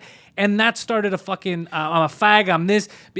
But that's just a sign of You ever guess someone's pregnant and they're not? Yes. It's the same thing. Same thing. It's the same thing. It wasn't intentional. It was an accident. You visually saw something and you made a mistake. But it's not okay to make mistakes anymore. That's what it is. They were mad because I said I'm not willing, but that's what I do. If I know what you identify as, even if it's not your gender of birth, I'm gonna go with that. And they got mad, like, oh no, that you're fucking too far left. If that was born a woman, it's a woman. If it was born a man, it's a man. Well, fuck, man. If I know what they're identifying. What am I going to change in these people? I'm just going to make it harder on them by being like, no, Samantha, you're a dude. I know you were born Sam. Who does that's fucking? You're being mean for no reason. But that's where it's like, if you're making a conscious choice to be a piece of shit, that's fine. Like that's fine. I've made a mistake before. That's where you deserve. That's where you got to own being a piece of shit, because you know what the person wants and you've decided because of yourself what you're comfortable with. Exactly. You won't make. So I don't agree with that, because I feel like you're being mean for no reason. Right. But I have made a mistake. If you make a mistake, that's not intentional, and that's the thing is, I did say sir. I've said sir, and I was already 50-50. I was like, no, it's a sir, and I said, yeah, sure, no problem, sir. And I'm a woman, and inside was one of those feelings of there's no rewind button. Like, there's nothing I could say that will make this conversation better right now, you know? Because I just didn't know. It was like a 50-50 type of thing. I've seen dudes walking the opposite direction, the same direction to me in front of me, and been like, that chick has a nice ass. Turns out I'm like, that was a guy. That was a guy. And then you're like, and it's not nothing transgender at all. He just had long hair. He looked like Chad Kruger from Nickelback. And I'm like, who's this? You work out? That's a guy. That's a guy. Smack his ass. And I'm like, I might be a little bit gay, but I didn't know. It looked great from back. We could date as long as he was always facing. Yeah, I just have to see that as long as you're always facing the opposite direction. But that's the thing, is like, we're all human. We all make mistakes, and that's where the intention thing. So the real truth of the matter is, and I was going to say this earlier, is that when people are trying to change everybody else, that just doesn't happen. That's just a fact. You cannot change somebody else. They have to want to change themselves. So arguing and yelling, all that does is create friction. Now, there's also there's a book I read called The Ultimate Happiness Prescription, and one of the things in there is give up the need to be right. There we go. Because whenever you're right, that means that somebody else has to be wrong. Well, and when you make somebody else feel wrong, you damage that relationship infinitely more than what you gain from just having been right in that instance. True, but I do believe in absolute truths, as opposed to these subjective truths. I don't like the whole your truth thing. I hate that. There's something that's true. I don't like people saying, like, for example, oh, I think Trump is a great president. That's my truth. Or he's a shit president. That's my... Fuck your truth. Statistically, is this good or bad? I care about the truth, because your truth is dangerous in the sense of that's how people kill other people, too. But you can't change religiously. it. When they're like, oh, no, but that's my truth. I think if I killed it... fuck your truth. In reality, that is not true. I don't like your truth. I like the fucking truth. Truth is truth. I know what if you're I'm saying. wrong, I'm fucking wrong. That's the truth. I admit it. I'm wrong. But to tell me, to me, that's right. Fuck you. It's hard, but here's the thing. To them, it is. And I agree. Like, I say I agree in this thing, that I understand and I share your view to an extent. Well, but even then it's wrong. Because I'll give you an example. The sky's blue. But it isn't. Yeah, exactly. So that's the thing, is you could see something that even. But that's an extreme. Now we're taking the extremes, right? But but if you take that, like that, it's extreme because it's broad. It's easy for everyone to understand, because we know that it's not. It's not, but we see reflection and everything like that. So two people could be right, because no, it's not. But yes, it is. Like that if you had to pick, hey, what color do you see? So what I mean by that is the sense that, like, in that thing that about how when you make someone else feel wrong, the truth is, even what he goes on to say is that in the world there are many different perspectives on things, and this two people can see the same thing in the right way. Just because it's different doesn't mean that one is wrong. Now, I agree with you. You shouldn't go out there and kill people. But the thing is, and that's why I said going back to it, is you can't change what somebody else thinks. Even though you agree, you can make whatever argument you want. But if that's what they think. But I don't want to change. I don't want to be a leader. I don't want to change people's minds. Right. All I want But all these people do. That's the problem. And you can't, if you accept that you can't change anybody else. As long as you're not hurting anybody, I want you to have your opinions, and I also want you to have a platform to say them. Like, I don't like this whole Twitter now is the banning accounts that are conservative and things like that. I don't like that. I don't like that at all. Just don't follow them if you don't want to see them. Now, to the left, I sound like I'm conservative. I know this. To the hardcore left, they're like, oh, you're too... But what's crazy is that on the conservative side, they're like, you're too fucking left-leaning. So I know that I'm right where I want to be. I know that I'm right where I want to be. I You don't fit in either side. You're right on the line. I am perfect because I do not believe in following an ideology to the end. I don't believe that because there's a party and I vote for this party that I have to agree with everything they say because they might do stupid shit like Trudeau. I voted for Trudeau, okay? Everything Trudeau does, I start to hate.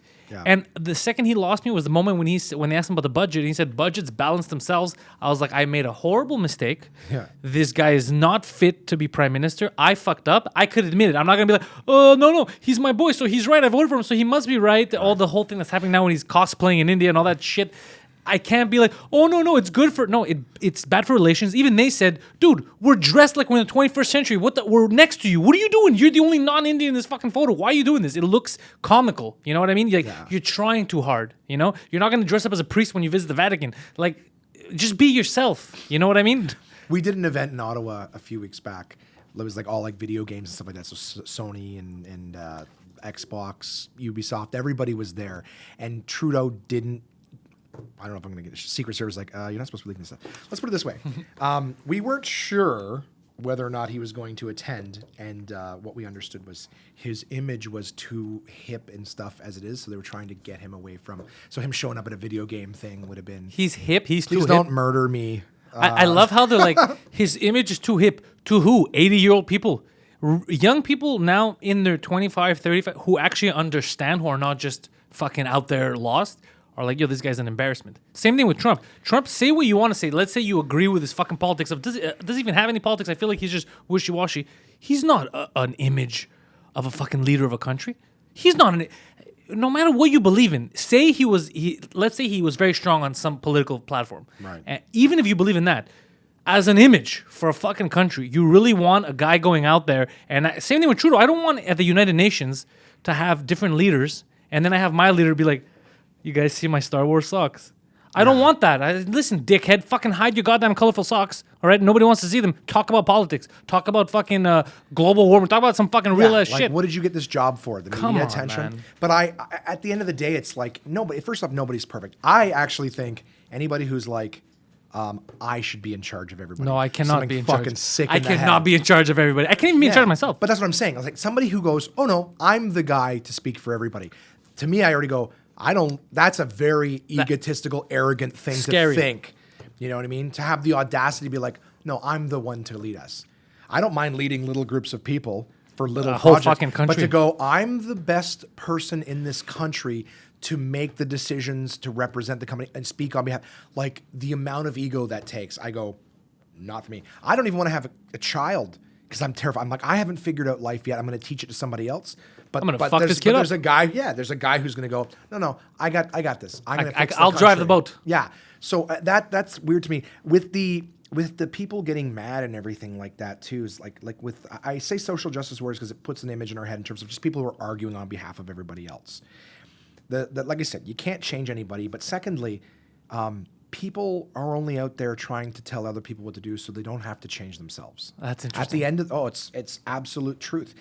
While you're busy telling other people what to do and telling other people how to run their lives, you're not looking in the mirror and going, okay, but hold on, what am I bringing to the table, right? I'm starting with the man in the mirror. That's actually very true. But that's the thing is we avoid pain, right? By going, well, how do I help other people? It's actually a codependency thing. You're busy trying to fix someone else and you're not focused on yourself. Yeah. So that's the thing is if you realize, well, I can't change anybody else. It's the Gandhi thing, man. Be the change you want to see in the world. Don't try to change other people. Just be it yourself. And if everybody stopped trying to bother everyone else and go, what's the best thing I can bring to the table? I can treat people with dignity, respect. I can do this. It's funny whenever people try to censor what you hear. Do you know what I mean? Like that Ann Coulter bitch, who's like the worst, I don't, and even her, I'm like, how do I forgive? What she is the product of whatever environment, and she doesn't have, but for some reason in her head, this makes sense to her. I feel like I don't know enough about Ann Coulter. I don't either. But all I know is that there was a time where she was banned from everywhere. From everywhere. And I didn't like that. I don't like censorship. I agree 100%. Yeah. The only main thing I know about her right now that you bring it up that then shocked me was I was looking at videos where she kept getting banned from. She was on TV and like, who do you think is going to represent the Republic? Who's going to win? She's like, I think the strongest candidate is probably Donald Trump, and he's probably going to be the next president. And everyone was making fun of her. Yeah. And like, look at this fucking dumb broad and this and that. A lot of people who think like her. But she was right, though. He did fucking win. We all thought she was nuts, but she was right. So why ban that view when in the end, I guess she was the only one doing her fucking homework? Oh, I just think that she was just advocating the guy that but then again, what the fuck do I know? All I know is that what I had issue with, because like I said, I don't agree with the things that she's saying. What is she saying, though? That's the only It's thing I just heard like- about. I it's never like- heard about race Now, stuff. this is what I heard, is just that she thinks women should still be in the kitchen, and like, she's just got a very Does she backwards... does she do that? Because she's a woman who's an author. Does she do that just to start shit? I don't know. You're- Some people do. Trump looks like he does shit just to start shit. I think so, too, because especially when she's not a woman in the kitchen. She's an author. She's out there. She's in public. She's on TV. And then she's like, no, we're not capable of this. And I don't even know if I'm right, because that's something I heard. Like, I'm a big, believer in, believe none of what you hear and only half of what you see. I like that. You know what I mean? Is that a Because- Gandhi thing? That's not mine. I Because don't know that whose it Gandhi is. kid. My dad gave me that quote, but I can tell you right now, it's not his. But that's just one of those things. Like, everything you hear is like, yeah, you can go ahead and believe it as gospel, but you know how much is bullshit, secondhand part of a quote? Yeah. So I just believe none of what you hear and only half of what you see. So when they were saying like, hey, she's banned from this, I didn't like that, because I was basically, this is how I look at censorship. Is somebody else is, people go, well, she shouldn't be allowed to come in because she's preaching hate and she's going to influence people. And I go, I have never in my life met anybody who was like, you know what, that Ann Coulter chick, she's got a lot of good points. Everyone who's heard her thinks she's a horrible human being that I have encountered and had a discussion with. And so I'm going, so here's the thing. You heard her stuff. You didn't buy into it. But you're going, you know what? We got to make sure she doesn't come into this university and make a speech, because people are going to listen to that and they're going to stir up things. And I go, you heard it and you didn't believe in it. But I like the fact that you think you're better than me. You think that your mental constitution, you can hear something and judge it for yourself and then decide for me what I get to hear. You basically, in terms of, now maybe I'm over exaggerating, but to me, I feel like you're going, you know what? I'm smart enough to be able to hear it and decide for myself that what this person's saying has no merit. Yeah. But I don't think that you are. I think that you're too stupid to know that she doesn't know what she's talking about. So instead of me giving you that same freedom, because what if I told you, hey, I heard something, but don't worry, you're not going to hear it. I took care of you. I hate I'm not that. going to say you're too stupid, but you're going to go, geez, I would really like to experience that for myself and make up my own mind. No.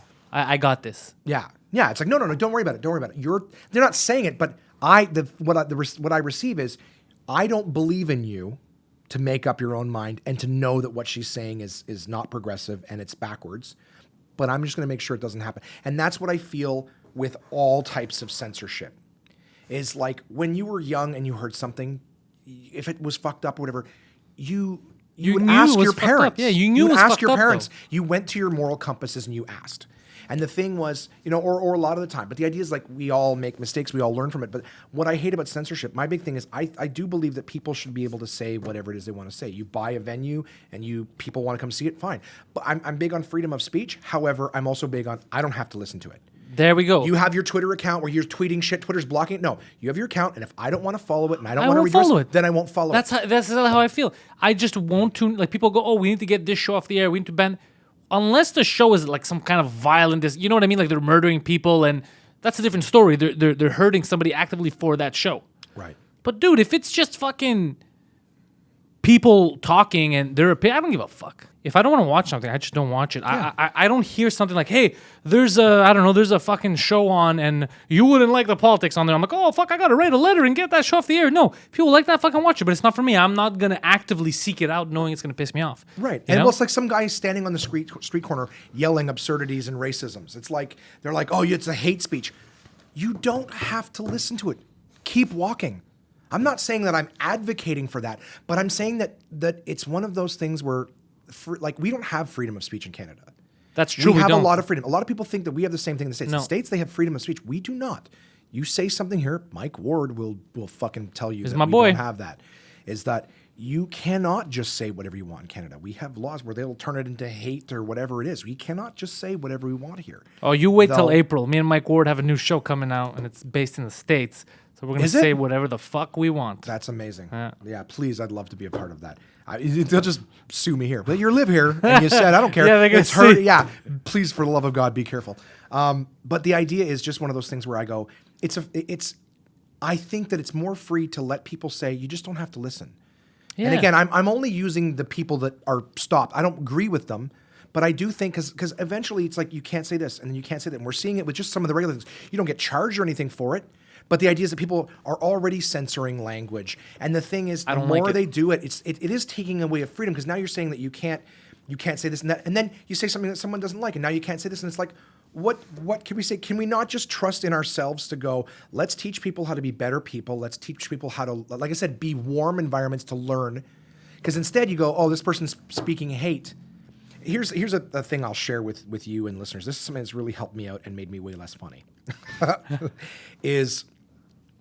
Somebody taught me a few years ago that anger is a secondary emotion to fear. So psychologically, you cannot get angry. And I've said this on my podcast, so I apologize for anyone who's listened to this and then hears me say it. But you cannot get angry without there being some fear. And I don't mean that it's a fear that you recognize. It could be subconscious. Yeah. But anger does not exist without fear. Even a small frustration comes from a small worry. For example, because when someone first told me, and I've told other people since, I go, no, that's not true. I get angry and I'm not scared. As an example, someone cuts you off in traffic. Like, watch where you're fucking going. It's because they put your life in danger. Yeah, you were afraid that you were going to get hurt. You were afraid your car was going to get damaged. There was a fear that triggered that anger. You can find any situation. So for me, when I was getting angry, I would stop. I would recognize myself getting angry, and I would go, okay, what am I afraid of right now? Like I was delivering pizzas for Domino's a few years ago, and I would come back, like I get no tip 3 times in a row. I come back, this fucking job, people, I don't know what the fucking problem. And I get angry. I go, okay, what am I afraid of? I go, well, I'm probably afraid that I'm wasting my time. I'm not going to be able to afford to pay my bills. Like there was a lot of, if you stop and go, okay, what am I afraid of? What am I afraid of? It's good because when you're angry, you're reacting emotionally. It's just emotion. The situation doesn't get better. And anger is just the henchman of fear. Fear is the real one. You can put all the henchmen behind bars all the time, but fear is still there sending out new things all the time. So the idea is I would stop myself and go, okay, what am I afraid of? Now I'm figuring out the fear. And when you figure out the fear, now you can actually build a solution, because you're not solving anything when you're angry. You're, in fact, only making things worse, which buries fear deeper. You push people away when you're angry, less likely to find solutions. But when you stop and go, what am I afraid of? Well, I'm afraid I'm wasting my time, that I'm not making enough money. Cool. Well, now I know what I need to do to not be so angry. I need to make sure that I'm doing like you. That's what they call when people are angry all the time. They're fear mongering, because that's exactly where it comes from. But what it's helped me do is I don't always figure out what it is that I'm afraid of. You know, because like I said, shit happens subconsciously. But at least when I stop and go, what am I afraid of? Well, now I've pulled myself out of the emotional state, and I'm back in a logical one where I'm trying to figure out. So I'm not reacting and making things worse, not making people around me uncomfortable. But not only has it helped me deal with my own anger, it's really changed how I see angry people. Because now I don't see someone who's angry, I see someone who's afraid. And when these social justice warriors or people are screaming and yelling at each other, these are all just people who are afraid. And what they're and who knows what the fear is. Somebody who's transgender may be upset because they're afraid they're not going to be understood, or they're afraid that they're going to be I could see that. Yeah, like I told you, I got in trouble just for saying whatever I'm told is what they're identifying as. Yeah. And then people were like, no, you can't. It's a slippery slope and this and that. And so maybe they're afraid that they're, I mean, it's... No, but what I'm saying by that is that's where I could understand the fear of, let's say, a transgender man who's a woman, like who's portraying, who's identifying as a woman. Right. I could see the fear of, oh, fuck, if they continue like this, they're not going to let me identify as a woman. I could see the fear because I've seen somebody react negatively to me just saying, yeah, I don't give a fuck. I'll call them whatever they want. You know? Yeah, and so and they hear that and they go, I'm afraid that I'm never like this. That's the way the world's going to continue to be. Like they don't even know that they're feeling that fear. It just makes them angry because again, the fear has just subconsciously triggered the anger. And so that's the thing too, is right, because before, if you had somebody angry at you and screaming and yelling at you, immediately like I'm this person's aggressive, makes you afraid. So what happens? You get angry to back. Now I see someone who's afraid. I'm not or angry. I see the anger. I identify it as fear, but I don't become afraid. Because I know you're afraid. I know you're afraid of something. So now I can just go, what are you afraid of right now? I go, anger doesn't exist without fear. So what's making you like I said, you bump into somebody at a club and spill their drink. They're afraid that they're going to look stupid. They're afraid that they're, have a stain on their shirt or have to walk around all night with so all of that comes from something. Like people it's the insecurity. It depends though, because I have different times where just what you just said, the drink thing. Right, I've had times where I've been mad and times where I haven't. Yeah. And the time that I was mad, it happened a couple times, was when the person who pushed me and I spilled the drink was aggressive. Right. And then I became, listen, motherfucker. But I've had But times you were where maybe afraid that they were going to attack you. That could have been the fear. For physical stuff, I don't fear people. I've been fighting growing up. If I get knocked out again, I don't have a fear of. Right. But there's been times where somebody spilled something on me, and genuinely I see it was an accident, and I don't feel. I'm like, oh, I go, don't worry, man, whatever. It's a fucking drink. Right. I'll wash it off. I'll But go get maybe another the one. angry person, the fear is that they'll just do it again. They didn't give a fuck. I don't know what. Yeah, maybe. Because you don't. But that's the best part of it is. Even But I don't if you look don't for- figure out what it is, just the fact that you stopped and go, what is making me afraid right now? Because like I said, it's not a huge thing. Sometimes it's just a little concern, but it manifests as anger, and that's only so that, like, basically think of fear as cancer.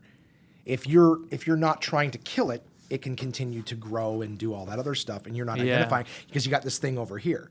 But It when does you make stop and sense go, what how you're do I saying. cut you out so you don't grow anymore? That's where it is. So anger's, like I said, anger's basically the fucking smoke and mirrors for fear. So while everyone's looking at the anger on you, nobody's going, hey, what's he afraid of? Like my brother recently had a lot of medical stuff, and he was exploding a lot lately and just angry. And I just He was scared of the medical stuff. Yeah. Well, I assume we had a conversation where I shared this with him, and it wasn't overly. He received it, considering it was just right off the back of an argument. He received it incredibly well, but we just had the conversation and go, look, dude, anger doesn't exist without fear. So whether you're conscious of it or not, there's something. And I go, you have lots of reasons to be concerned and afraid, dude. I get it, and that's why I'm not screaming back at you when you explode, but it exists. And then there's the thing: a lot of people have that's the thing. Instead of us being empathetic towards each other and go, all of us who are upset and afraid, our feelings are valid. We have the right to feel. A transgendered person who's being treated poorly by society, their feelings matter. So for them to be angry, for that fear to exist, it's not like, hey, what the fuck are you afraid of? That fear is legitimate, but what you do with The that reaction fear, what is you the do with it, problem. you can either try to solve it, and like I said, my humble suggestion is to try to make a warm climate for people to learn, have more people be understanding. Don't get mad at people, and people who are representing transgender people. You guys are, like I said, a lot of you. I apologize, and I shouldn't even say a lot. Oh no, I'm going to There's say it. I'm people going to out say it there because misrepresenting 100%. your clients. No, 100% because I see it a lot. I've been more involved in because I started really liking Jordan Peterson. Okay. Because I only found out about him through comedians here, and I didn't look him up. All I heard was there's a professor in Toronto and he's a piece of shit. He's a racist or whatever. And I was like, this guy sounds like I don't care. I won't look into it. And then I saw him in a couple of things, and I was like, wait, what is this guy saying? I was like, what the fuck? I agree with what he's saying. This guy's not a racist or whatever. I agree with exactly what he's saying, you know? Yeah. So I started paying more attention to him. So then I see the attacks that he gets, which are, most of them are unwarranted. Like, he'll say something like, for example, kind of like what I'm saying, which is, I'll call you whatever the fuck you want me to call you. I don't mind. But I don't believe in a law dictating that it would be illegal for me not to, you know? I'm like, I fucking agree with exactly what he's saying. I don't want a law to tell me what language I can and can't To use. take your choice away. But when you see the arguments, they're like, "Oh, you fucking transphobic," or this and they go. I'm like, "Fuck, this is insane." No wonder people are gonna automatically become defensive. Like, whoa, what's with the transgender community? They're a little aggressive because they see this shit. So you are right when you say that a lot of these, it's a vocal minority that they represent, or it looks terrible. Because same thing with me. If I wanted to make a point, but all I was doing was going out there and fucking slurs, and they're like, "Holy fuck, this guy's crazy." Just saying who wants to racist. get on thing. board with Who the wants to angry get on guy? board with this guy? And you make it hard on yourself. 'Cause I know it can't be easy. Even now, like, you know, as progressive as we are, to be transgender, it can't be easy. It can't be easy even for yourself, right? Just to have that complex of your whole life, but you always had something else, and you identify something else which the outside world can't see. None of that shit could be easy, right? Is it going to make it easier for you to just make enemies from people that are potential fucking friends? You know? Because me, I'm on board with all that stuff. Of course, I don't want people to get mistreated, but I'm not on board you yelling transphobic, race, just because you feel like maybe they're misunderstanding. Well, it's like, let me use my example with going back to the whole being a white male. We are not victims We are still privileged in some way. Again, that's another word I fucking hate. I hate that. But there's a level of realism to it. But the thing is that's the thing. There's some truth to it, and then everyone runs way too far with it. Now any opinion I have is privileged. I'm like, well, or maybe I do look. Maybe I don't. You're a white male. Well, no, you're not. You're Greek. And I'm privileged. I was the poor kid at the school. I was tormented for 8 years of my life as a child, being the poor kids. I used to get beat up. We didn't have the things the other kids had. Like I developed a lot of psychological issues from being the poor kid. As soon as I started working as a young guy, and I was like 12 washing dishes in restaurants and stuff. Same. I spent all my money buying things. And I didn't have a lot because I was like, oh, look at all these kids with things. Yeah. They seem happy. So I fucked myself up by doing that. And then as soon as I was old enough to get a credit card and shit like that, or a cell phone, I'm like, I'm not paying my bills. I'm buying more stuff. It's a drug like anything else. I felt good at consuming. And it's something I spent years of my life trying to undo. So yeah, there's a certain level of privilege being a white guy, but all I'm saying, to go far off, is that the fear, the anger that a lot of, I'm also trying not to be hyperbolous, but saying, a lot of the anger that some men are having with being told that they are the shitty sex, the fear, the reason they're getting angry is because the fear is that now we're being told that we're less. And we don't want to feel like I would assume, at least from my position, when I feel attacked, I'm afraid that people are going to look at me because of my gender and my skin and go, this guy's a piece of shit. Because I don't think I am. I feel like I'm a good person, and I want that equality. I want every one of us identify the way you want, be who you want, love who you want. I don't care if you're gay or straight, male, female, or anything in between. Yeah, who gives a shit? I don't care. And I don't mean I don't give a shit about you. No, I mean, who gives a shit? That's not how I don't need to know you with labels. Yeah, exactly. That's even not your name. Even your name you don't pick. Why are we fighting about, hey, you're not Peta, I'm not Josh because I didn't, that's my slave. Like, it doesn't matter. People are still fighting over slave names. But I'm just saying, but at the end of the day, like, be yourself. If you tell me, don't call me a man, call me a woman, don't call me Pantelis, call me Steve, whatever you want. All right? Steve Podcast. But I'm just saying, all I'm saying is, don't get mad at me because I didn't know. Yes. Okay? Well, now that's the thing. I make an effort, but that's the thing. It's a problem to ask questions. Yes, and that's why I say I don't like it. You get punished, and that's where people go, well, I asked once, and I was met with this. It's called conditioning. Not femme conditioning or anything. It's called conditioning. Anyone's capable of it. But when you start to train people that every time you ask a question, you get punished, guess what? They stop asking questions and they just go with what they already, the notions that they already had. And guess what? A lot of what we knew and thought and stuff like that is wrong. Or incorrect. I don't like to label. It's maybe not the most progressive. So the thing is, in order to educate people, make it a warm climate. Let people ask questions, because guess what? Nobody asks a question because they don't care about the answer. Maybe some do. Lawyers ask. They already know the answer. But what I mean is, if you go, so just out of curiosity, like, what do I call? That's there. I would say that there's a level of genuinity to ask those questions. I know that when I ask those questions, I go, here's something that's making people uncomfortable. I can educate myself, and I can be more inclusive, and I can be, a more caring and loving person to other people by learning this. I've been met with hostility just for asking, and as much as everything I've said here today, where I go, I try my best to understand where that person's coming from, that they're afraid, everything like that. I go, there's a lot of people, usually the ones who are way less progressive and open-minded, that would just see the aggressive, and guess what? Now they're attacked, they attack back, and we're not moving forward. Going with that pendulum swinging, it's like, listen, we cannot have. Now there's another whole side that they're wrong and everything they do is wrong and they're less because they're gender. That isn't equality. It's not progress. It's just someone else's turn. And like I said, if you want to come out and say, it's our turn now, fine. Because at least you're being honest about the way it's going. I support, and it doesn't matter what's okay to say and what's okay to do, I always support progress. So I want us all to be equal. I see women as strong. I always have. Okay? And I don't want them to feel like it sucks. It's got to suck. I used to think it sucks for gay people. A lot of gay people. Well, it did in the 80s. They were getting the shit kicked out of them. Oh, there's still they still. No, I haven't beaten up a gay guy in years. Okay, that's right. I was going to say you've been, I've been quiet. I haven't seen a lot of the. No, what I mean by that is because I can't get a mob together. Everybody's busy. They're on their fucking phones. It's a way busier time. The funny thing I find about and I say funny, not humorous, but just odd and silly to me, is that like I've seen people when you're talking to a gay person, they just want to ask them questions about their sexual orientation.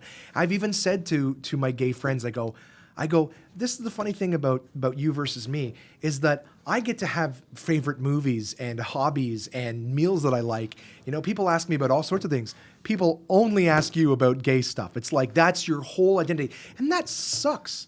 That some people see that, and that's all you are. You don't have where do you buy? Like, it's just, I think that's insane.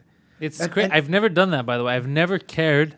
I think to ask about. I'm fascinated by shit I don't know. That's the thing, because I'm like, but I also ask all the other questions. But I don't want to know about dick-related activity. What am I, gay? Come on.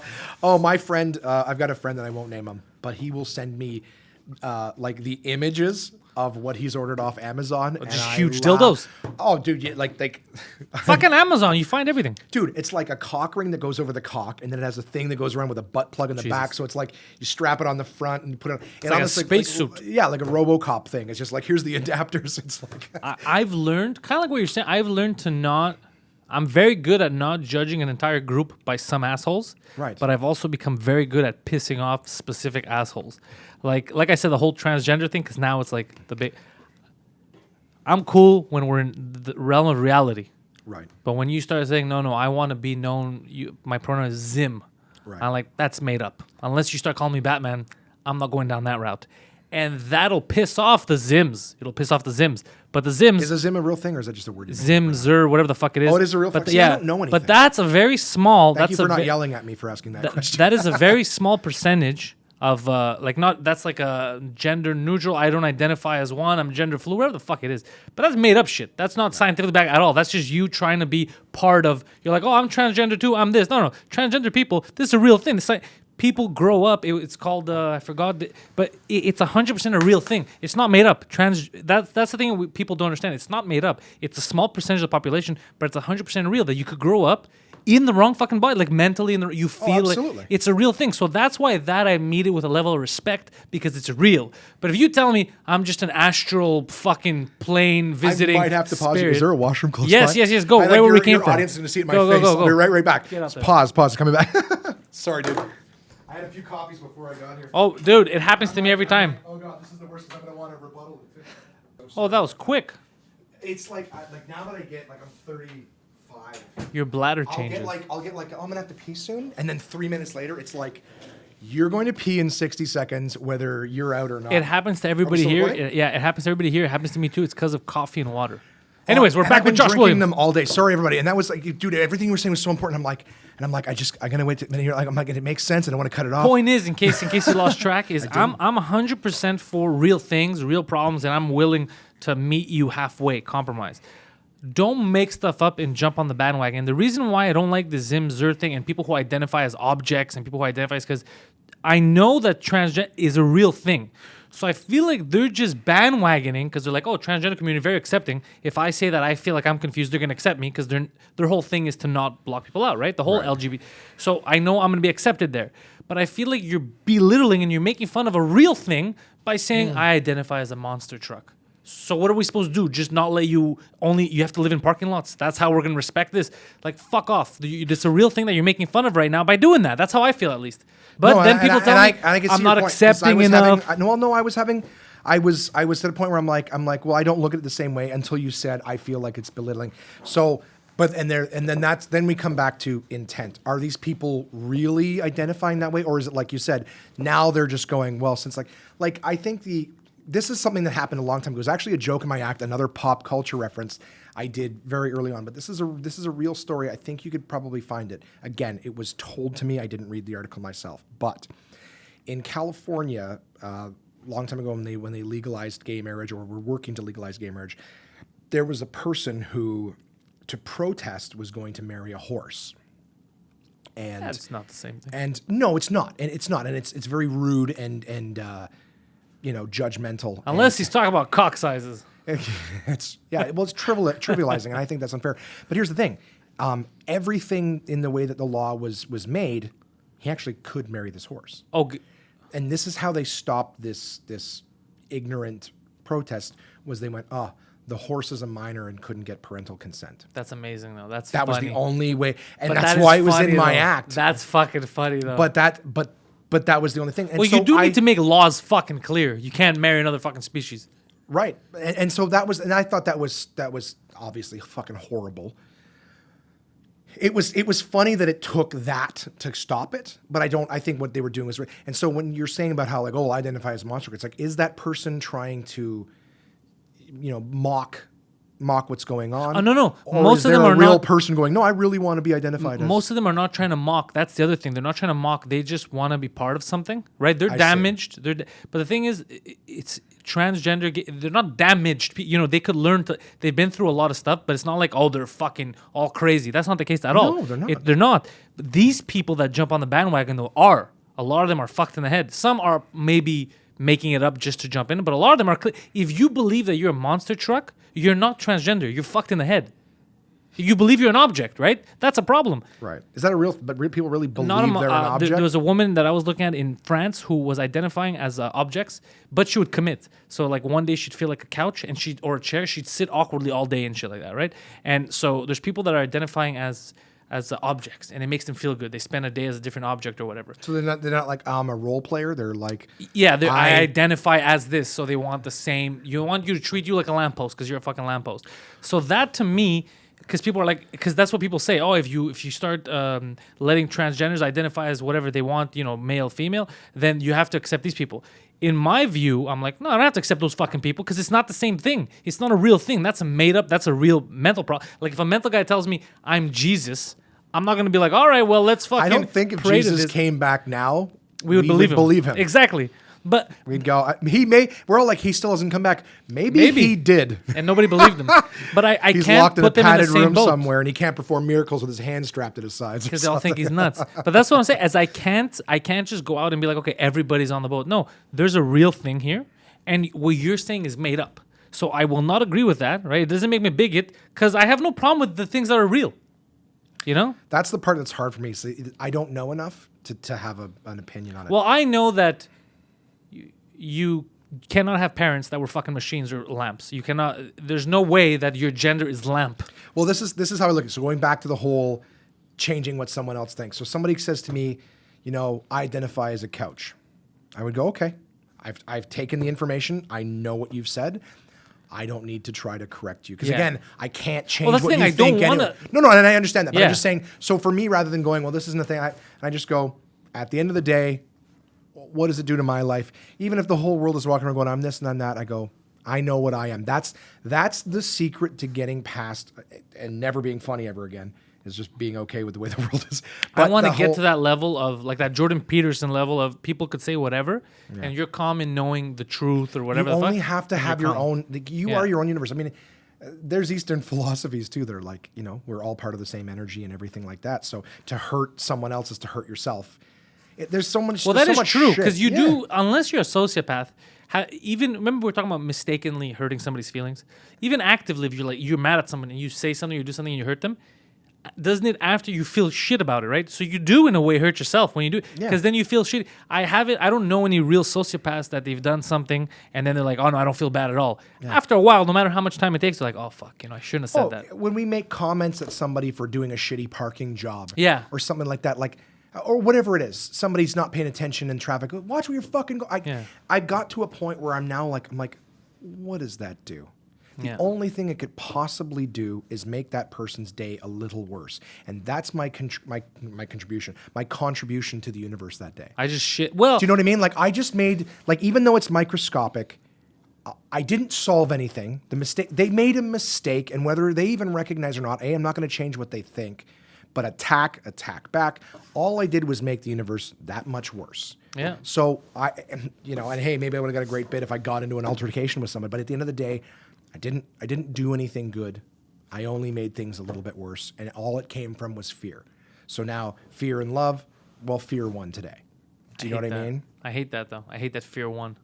Well, and that's what I'm saying. So the more, that's that why I happens to say. me too, mostly in driving, because you kept mentioning driving. Yeah. Is I am a goddamn animal because again I'm always like, what the fuck, man, this guy's gonna kill me. But it's like social so media. I get super defensive. It's like social media that we're all We're all together, yeah. but we're all in our own box. As soon as someone gets in the car, you're like, oh shit, your level of confidence in fucking mouth shooting has completely changed. You're like, oh, it's real now. I'm not, anonymous in my vehicle anymore. This person's coming at me. Oh fuck, and you turn tail and run. I've been that person where I block a guy and I get out. I go, really, motherfucker? Oh yeah. Yeah. But then as I'm doing it and I see the fear in the eyes, I'm like, oh fuck, you're a goblin right now. You just I'm not saying the guy was right. The guy, if I'm gonna get to that level, and maybe they learned something. That's what I think. I go, you know what? You don't have to beat them up or anything. They clearly, the fear, they're not going to fucking cut somebody off, no flasher, the last second, almost killing them because of what just happened. They might get scared of beating them. So in that way, you've done something right. Like that's how I try to justify it. Yeah. But I see sometimes, because it's happened a lot. When I drive,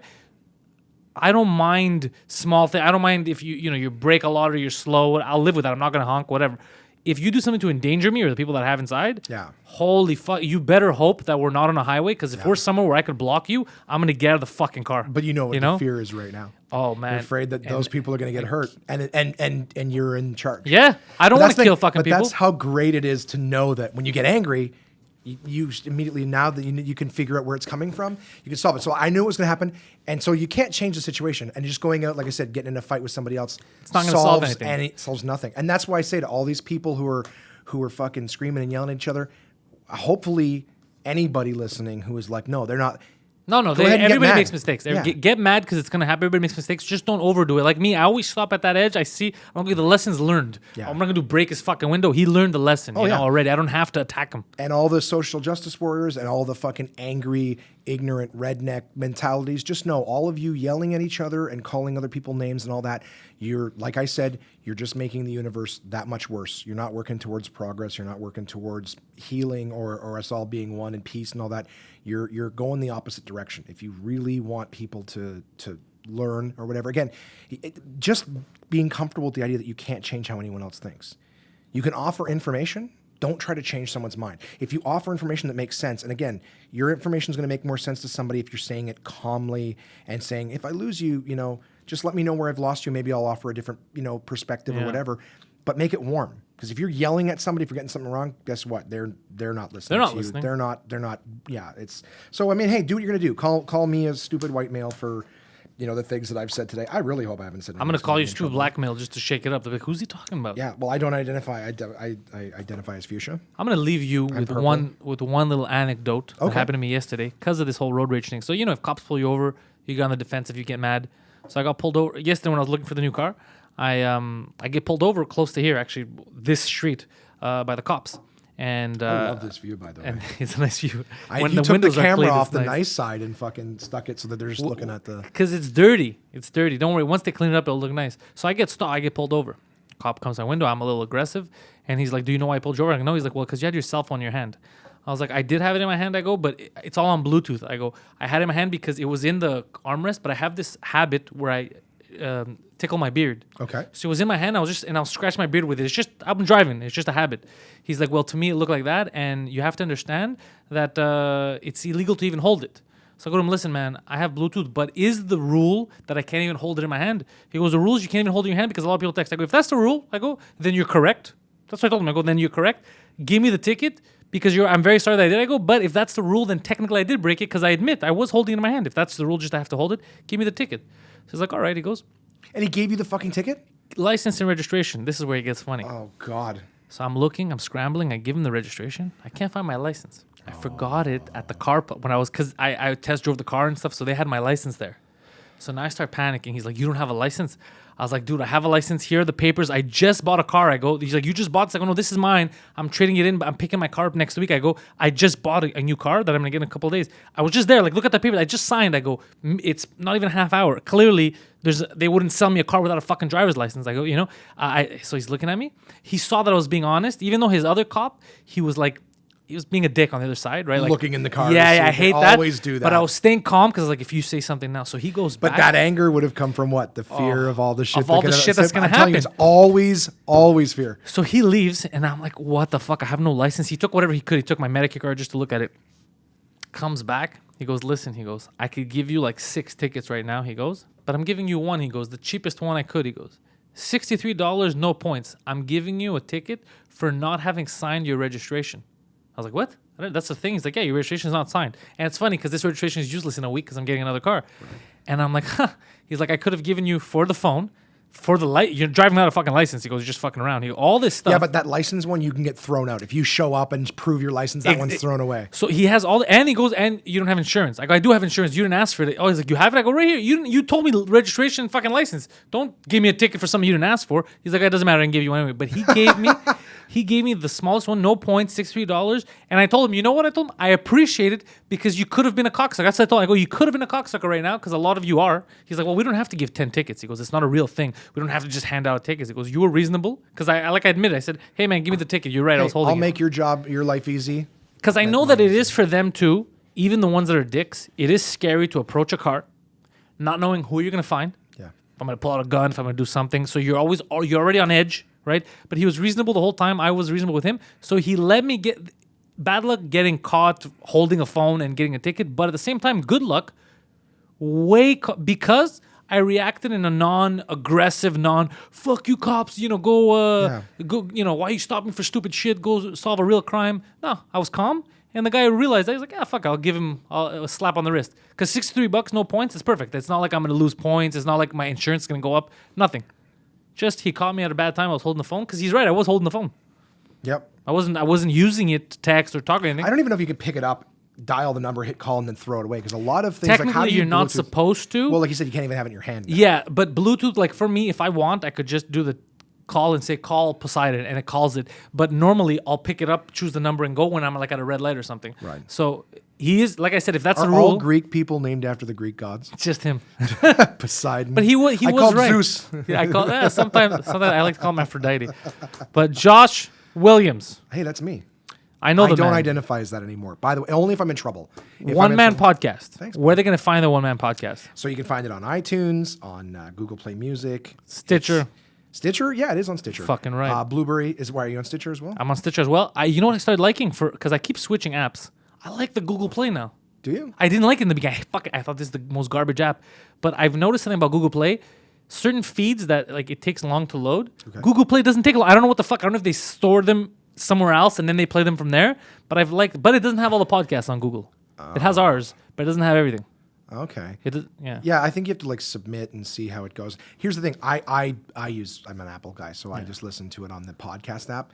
And the second I post on the podcast app, it's available on iTunes. It doesn't show up if you search it. It doesn't show up in the searched one or whatever. But if you're already a subscriber to it, the second it's posted, it's immediately available to you. Oh, I like that. That's pretty quick. So that works, and that's any of your people. If you're on iTunes as well, any of your people that subscribe to you, they'll get it. But if you just search randomly, you're one of those people who just clicks play on it and streams it, you won't find it until the feed refreshes, and that's every like 7-8 hours. So if I post something, at midnight, you might not get it till 7-8 o'clock in the morning. No, remember to support. Like this is all offered free. The only thing we ask is that you subscribe and you like and maybe share, because all that does is that helps us, especially on iTunes.